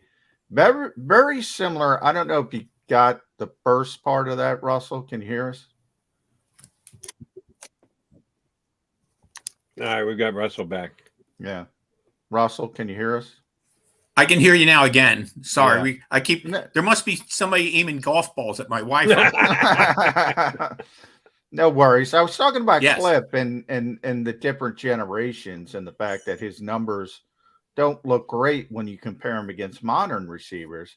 And I get a little bit worried that, some voters will get lost in the ether and not judge guys in their particular generations. As somebody who's followed this for a long time, have you seen some of that? So, Russell, you got Russell it? again. He's looking at us, but he's not responding, so he must not be hearing what we're saying. Yeah. We'll try one more time, and then I guess we'll have to move on. But Jody, your thoughts on that? The fact that right? Yeah, I think that's true. I think if you go back through the years, John, wide receiver has been probably, wide receiver has probably been the most controversial. I did hear you, John.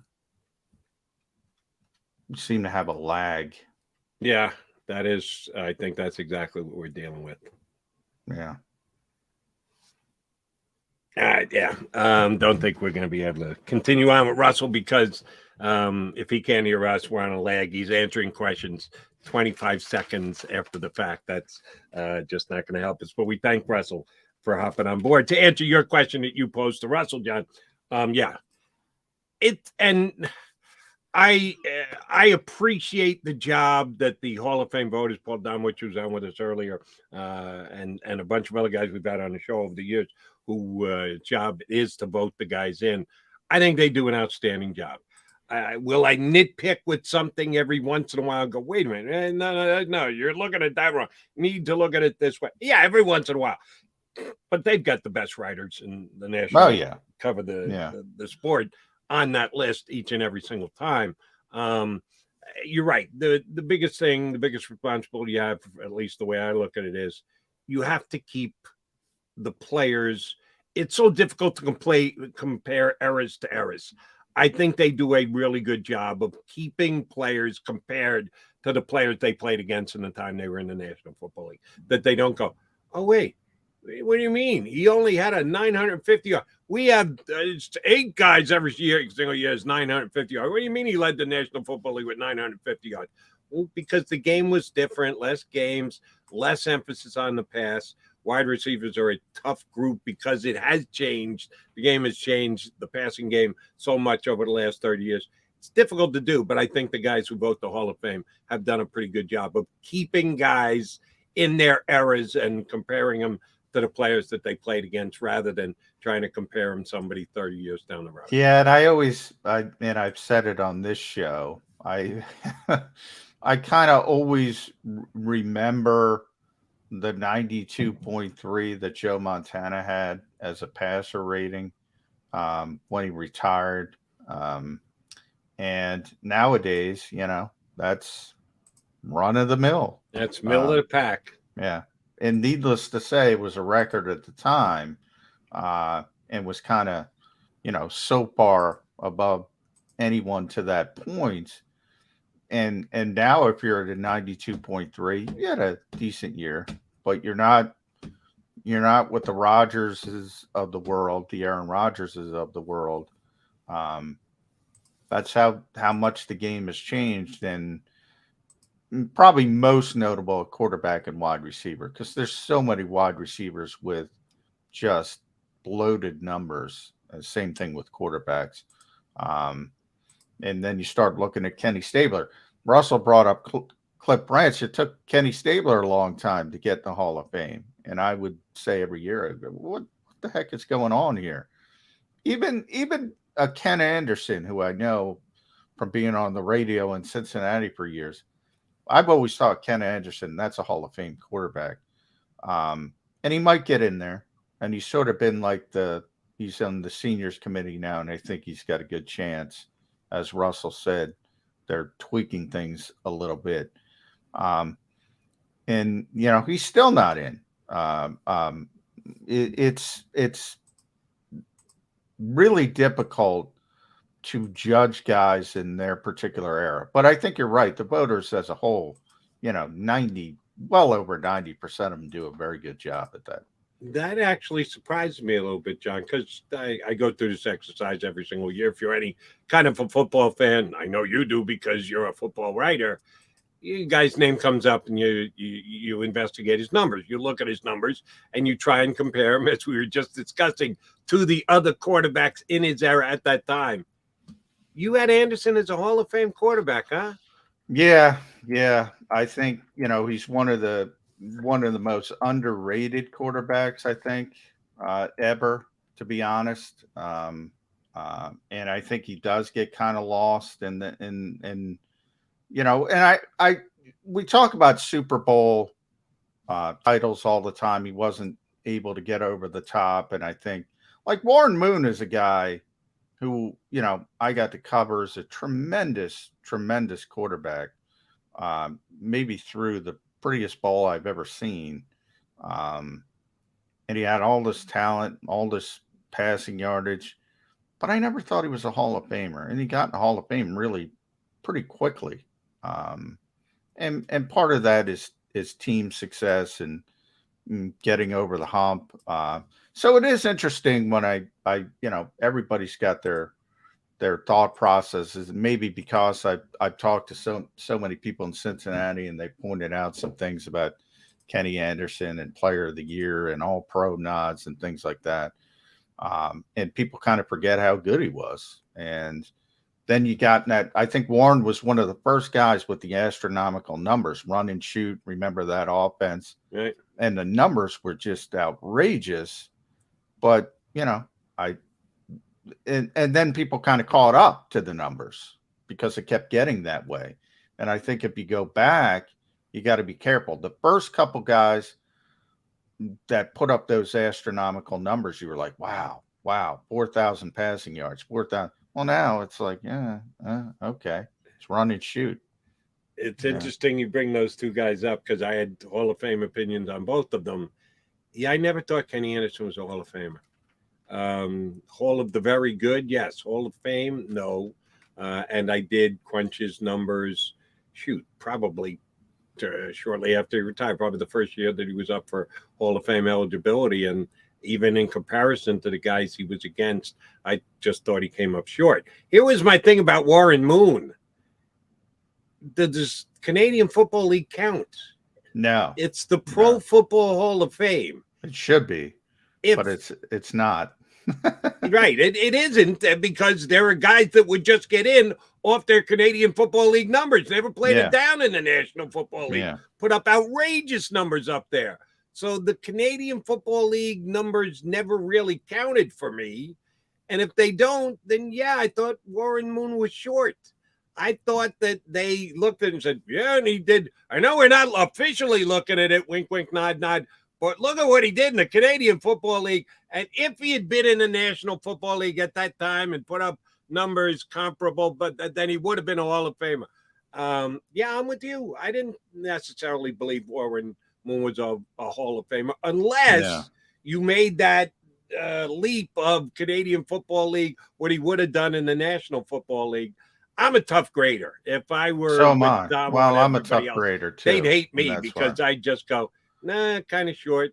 Kind of short. Well, I didn't, because I was having some trouble with my computer, but I was trying to punch up Kenny Anderson. It was an MVP. I think a lot of people forget, which is really difficult to do in the NFL, certainly in that era. Not that era, any era. There's one MVP every year. Yeah. That's one thing that never changes, John. The National Football League has changed a lot, but there's one MVP every single year. I meant from the perspective of that was an era where teams stuck together for a long time. So you had the, really 70s going into the early 80s. You had these dynasty teams because you would have guys, you didn't have free agency. So if you got a bunch of good players like Pittsburgh, you kept them together for a decade, and it became much harder. Now, if you win a Super Bowl, what's the first thing that happens? Everybody goes pilfering from you, and you lose players. So from that perspective, you had all these super teams, and Cincinnati wasn't one of them for most of it, but they were able to have their Super Bowl run. 4-time passing rater leader, which I think people don't realize, led the league in passing yards, all multi-time All-Pro MVP. He's one of those guys that people don't recognize how good he was. And he's borderline. I'm not saying he's slam dunk. I understand why people that have debated him for years. To me, he's one of those demarcation line players. Like you always use players. Is he better than Kenny Anderson? Is he worse than Kenny Anderson? If he's better, he's probably a Hall of Famer. But I think he should be in instead of being out. Yeah, you got him borderline in. I got him borderline out. Close between the two. All right, we still got a couple minutes left here. There were a couple other things from the Peter King mailbag column today. It's so nice when somebody else does your work for you. But I give Peter credit because he came up with 30 really good topics. One of them I thought was kind of interesting. I'm shocked that I never actually thought of this myself. The 53-man roster. That the NFL each and every single week has 53 guys. They have flexibility, move guys up from the practice squad. It's certainly changed over the years, but it is still a 53-man roster. But then they only play 45 on Sundays. If you've got these guys and you're paying these guys, oh, by the way, and don't kid yourself, payment has a lot to do with size of rosters in every single sport, NFL, NBA, Major League Baseball. Ooh, they went to 26 this year. That was a major move from 25 to 26. It's one guy. Owners fought like hell to not have to do that. They made COVID concessions, but now that MLB, like NFL, is dictated that COVID no longer exists, except in Jody McDonald's house. Yeah, the roster size is something that we have fun with every single week. I know you stay on top of it. I check your Twitter. Who are the actives? Who are the inactives and the like? Why do we even have inactives? If no, I'm with you. That's a 53-man roster, and you're paying the guy full freight for that day to sit up in a luxury box and be well dressed and look at his teammates and root for them. Why do you think they hold it at 45 when you actually have a 53-man roster? Yeah, that's it. I'm glad you brought that up. That's another one that I liked. Yeah, I mean, the easy answer is strategy. That's what they always lean on. But, I often talk about this league's hypocrisy of, player safety for a number of reasons. And one of them, probably much lesser on the list, but is that game day inactive list. You got 53 players, let the coaches use 53 players.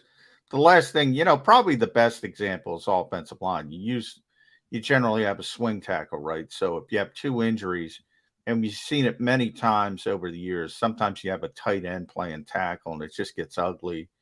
And it doesn't happen a lot, but it happens enough over a couple year period. You start saying, well, what the heck's going on here? And this whole nonsense about strategy, and it keeps to it. That's what they said for years about the roster and the limits on the roster and the practice squad. Now they've gotten a little bit more open-minded, first, as you mentioned, through COVID. And now the expanded practice squad, they've agreed to that. So you have more wiggle room, guys coming back from injured reserve. Before it was like, well, you can't come back. You're on injured reserve. You're done. Then they moved it to a couple players. Then it was 3 players. Now it's, shuttle back and forth, and that gives teams more roster flexibility. Same thing should happen on game day. You got 53 players. Now, all of them are probably not going to be healthy at one time, but everybody who's healthy and dressed and on the roster should be able to play. But 46, it's 46 now because of the extra offensive linemen, because of the issues I've mentioned. Stupid. It's stupid. It's an antiquated, we've always done it that way issue. Just change it. Agreed. And one that I really do like, because I heard what you said and I was thinking along the same lines. There is a little bit of strategy involved. Really, when was the last time, I can answer the question for myself, have we on Birds 365 ever second guessed the Eagles roster after an Eagles game? Well, next day here? yeah, I mean, it's never happened. No, so the argument of, there's some strategy to it. No, there's not. Yes, there is, but it's not important enough Yeah. for us to sit here and spend 10 minutes thinking. And you know where the Eagles could have lost this game? They didn't elevate this guy and they played him and said, no, we never do that. So don't go there. But where Yeah. strategy really could be cool. And again, congrats to Peter for getting smart guys like our buddy Chris Fried. Glad you made the column, Chris. Your suggestion has no chance of happening. They're never going back on campus. But this one was really interesting, and I've discussed it before on my radio show. I think it was before you and I started Birds 365. We moved to a 17-game season last year, the biggest season in NFL history because it was 17 games. At some point, we're going to go to a new biggest NFL season of all time because they're going to make it 18 games. There'll be 2 preseason games and 18 regular season games. When we get there, there will be more consternation about players at risk, injuries. You're asking them to do too much. The players are going to ask for more. They would probably like to get 18 games before this next collective bargaining agreement is due, which isn't for years down the road. So it'll have to be within a collective bargaining agreement negotiation. Really interesting. 18 games, but your players are only obligated to and are cannot be used for more than either 17 or 16. That you put a cap and or a limit on the number of games a player can play. And they may make quarterbacks exempt from this so you don't have to start your backup quarterback. Or they could really make it strategical and leave the quarterbacks in there. But you could have positions where you say, all right, 16 is the max on the offensive line, defensive line, because it's so physical. But for DBs and wide receivers, they could play 17 out of 18. You talk about strategy. You talk about needing to see the team roster. You talk about them not naming. And John McMullen have to get into the facts of who Nick Sirianni is going to activate this week or not activate this week. That could lend itself to some serious and strategy. that's never going to happen. I heard that bloated with the 18-game schedule as well. It's not going to happen for the coach's perspective. I mean, they don't want to make those decisions, and they want the least Shockingly, amount. John, are you telling me again the National Football League not going to do something that would be more entertaining for the fans? Oh yeah, how dare they? Oh yeah, they a lot of people talk about. They can. You know, we talk about spring football, the XFL, the USFL. They have all these tweaks that are interesting to the fans that do watch them. You know, not a lot, but you know. One of them was, especially with the XFL, the USFL did it a little bit. You were right in the coach's earpiece. You heard the coaches calling plays, and a lot of people who would watch that said that's pretty cool. Coaches wanted no part of that. I mean, zero part of that, because they can only look bad in those types of things. If it works, it works, and everybody forgets about it. But if you have a fumbling scenario, and fumbling, I don't mean on the field. I mean, you're reaching for a play, you're late, you just look like a moron, and they don't want any part of that, any part of it. And it's never coming to the NFL. Similar situation with what you just mentioned. I have a hunch if it ever came to pass, and it's not going to come to pass, and you had 16, say you're playing 18 games in, but players can only play 16, right? Because that was the bloated idea. Just not going to play the starting quarterback till week 3, because they don't want to be in week 17 and week 18, and they played their quarterback and they're fighting and clawing, but this week they can't play their quarterback because they used up all his eligibility. I don't think it would be strategy at all. It would just be everybody getting it out of the way early in the season with the key players, and they don't want to make those decisions, Joe. Yeah, but see, we'll use the Eagles as an example. Week 1 and week 2, you're playing the Cowboys, and you're playing, let's see, a team that the Eagles will probably be. Oh, the Saints. The Saints, since they've got the Saints' #1 draft pick this year anyway, and they could be in a battle with the Saints for a potential wild card if the Cowboys and Eagles are doing battle for the division. Those are your first 2 games. You sitting Jalen Hurts for both of those 2 just in case? No, there's got to be some strategy involved, John. You want to play him. You want to sit your quarterback in a game against a team that you think, hey, even with our backup, we're better than. So it would be adhering to the schedule and analyzing your opponent. That's what would make it great. Well, no, I'm not saying that's what it shouldn't be. I'm saying what it would be.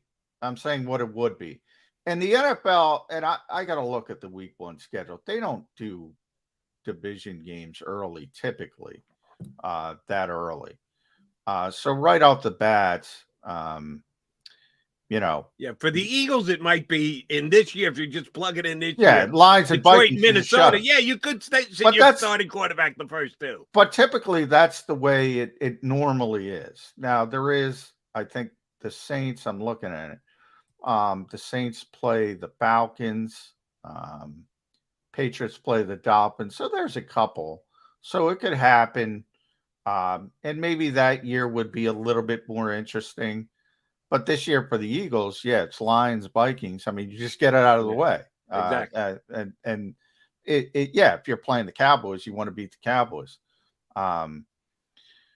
Coaches are going to push back on that really, really hard.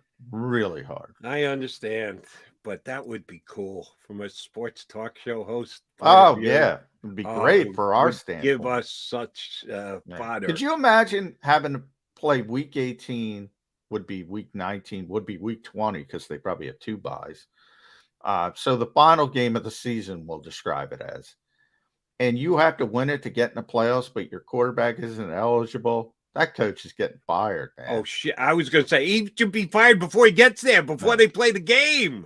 What do you mean you got one more game you got to Well, in theory, you're fighting and clawing the whole way to be in that position. So you're playing your quarterback. You're trying to get in position. Maybe you lose the week before. You thought you're going to win the game, and all of a sudden you can't play your quarterback because of eligibility.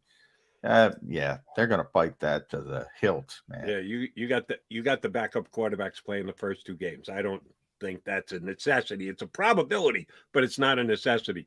Oh, here's a necessity. Your starting quarterback must be eligible for the last game. If you get to a point where we don't have our quarterback to play this week, not only should you be fired, you should be run out of the country. No, that's not going to happen. All right, he's John McMullen. I'm Jody McDonald. Sorry that we lost Russell Baxter. Sometimes we have these connection issues. Don't know if it's our fault or technology fault, gives and technology takes away. Yeah, who do we gives blame and for? It takes away, Jody. I don't know who to blame for that, but we'll try and get Russell back up and on again over the next couple of weeks, because he does have a unique impression on what the National Football League is about, because he's been doing it for a long time. Got a couple of old timers today: McMullen, McDonald, Paul Domwich, and Russell Baxter. We'll get some younger guys on as the week goes on, we promise. We'll come back. We'll put a bow on the show here on Birds 365 next. Go for the pulls and the pools. Go for the oohs and the ahs. Go for the bubbles and the bubbly.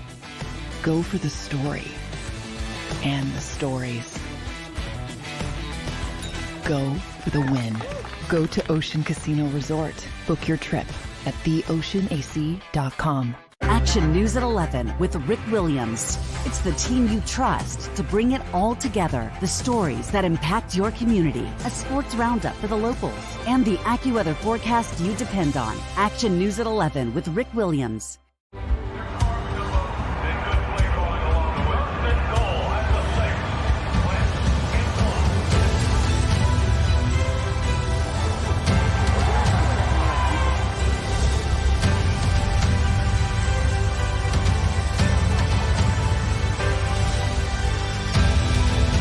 Field of life, First Trust Bank is there for you. Champions on 3. 1, 2, 3. Because Philadelphia dreams deserve a Philadelphia bank.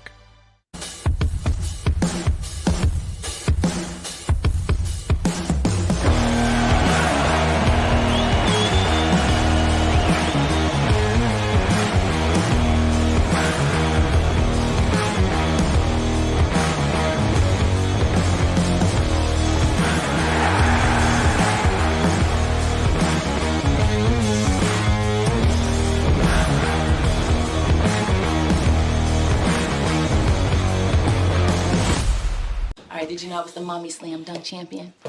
Really? Yes, really don't sound so surprised. Let's see it. Oh, you're ready. All right, here we go. Let's hear the crowd.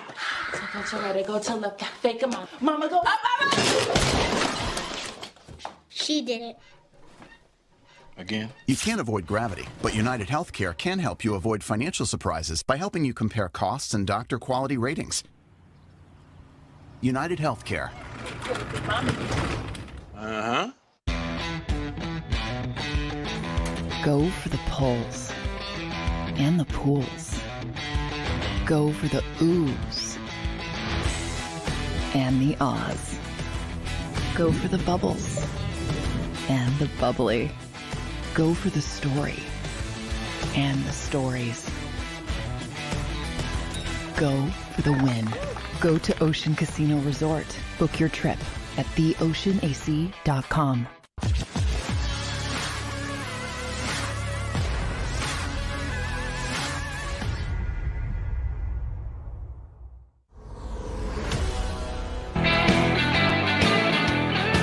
Welcome back, guys. So wrapping up a Monday edition of Birds 365.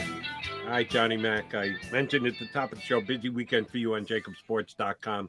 Positional previews for the season, quarterback, wide receiver, running backs.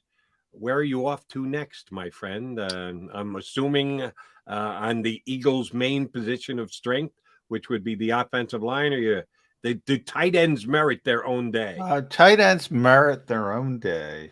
So tight ends are next. Then I'm gonna do interior offensive line and tackles. So I'm gonna break it down from both perspectives. Same thing, defense. I'm gonna have as JG calls them, the interior defensive linemen and the overhang players.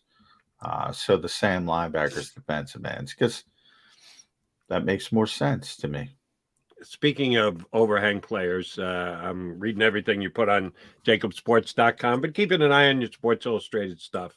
And you've gone on you and Kratz on a complete run on the defensive line after Jalen Hurts, and your SI list is the best players, not necessarily most important players, not factoring in upgrades or just best football players on the Eagles roster. You had Hurts at number 13, Hargrave at 12, Brandon Graham 11, Josh Sweat 10, Fletcher Cox 9. That's 4 straight defensive linemen. All right, he's got to go somewhere else. Number 8, Hassan Reddick, overhang player, who's a quasi-defensive lineman. When the hell are you getting off the defensive line? When am I going to see my guy pipe? Nakobe Dean's now into the top 7. I love it. You're going to see, I said, when you get to the top of the list, I foreshadowed, you're going to see a lot of defensive linemen. You're going to see a lot of offensive linemen as we go forward. That's the strength of the Eagles team. It's pretty obvious. A couple guys mixed in there. A couple skill position players mixed in. When in doubt, how he puts resources in the trenches. And for the most part, he gets paid off. If you think John and Ed's list is right on, yes, they went on a complete defensive line run. Oh, I'm projecting a complete offensive line run coming up here pretty damn quick. You still got to get AJ and Dallas in there. So, okay, yeah, that kind of makes sense. And I'm guessing they'll have one cornerback in the top 7 as well. Just a guess on my part. We'll have to see how it plays itself out. All right, partner. Again, apologies to all our streamers. Thanks much for jumping in. Russell Baxter, we just had technical issues. We had to cut him a little short. Damo was great. We'll try this again 24 hours from now, or 22, because we did put the last 2 in. Johnny Mac, you back for a Tuesday get together? Yeah, Mark Barzetta tomorrow. So have we ever had Barzy on the show? Have not had Barzy on the show yet. Yeah, shame on us for that. Yeah. Well, he's got his own show, so I thought, but he pre-tapes that a lot, so I thought he was on the air at the same time as us, so I didn't bother. So then I said, let's see if Barzy can do it. He can. The host of our Eagles pregame show, postgame show on Sundays during the season here on the JAKIB Media YouTube channel. Mark Barzetta will join us tomorrow, so you want to tune in for that. We thank everybody for streaming in tomorrow. Johnny Mac, we're going to do it again in 2 and 2. You've been listening to Birds 365. the destination for the passionate Eagles football fan who bleeds green. If it's Eagles football, we're talking about it. Debate, inside the locker room, and guests that are some of the greatest football minds from around the region. We hope you enjoyed the show. We know we had a blast. Make sure to like, comment, and subscribe, and we'll be back soon. But in the meantime, hook up with us on social media at JAKIB Sports. See you next time on Birds 365.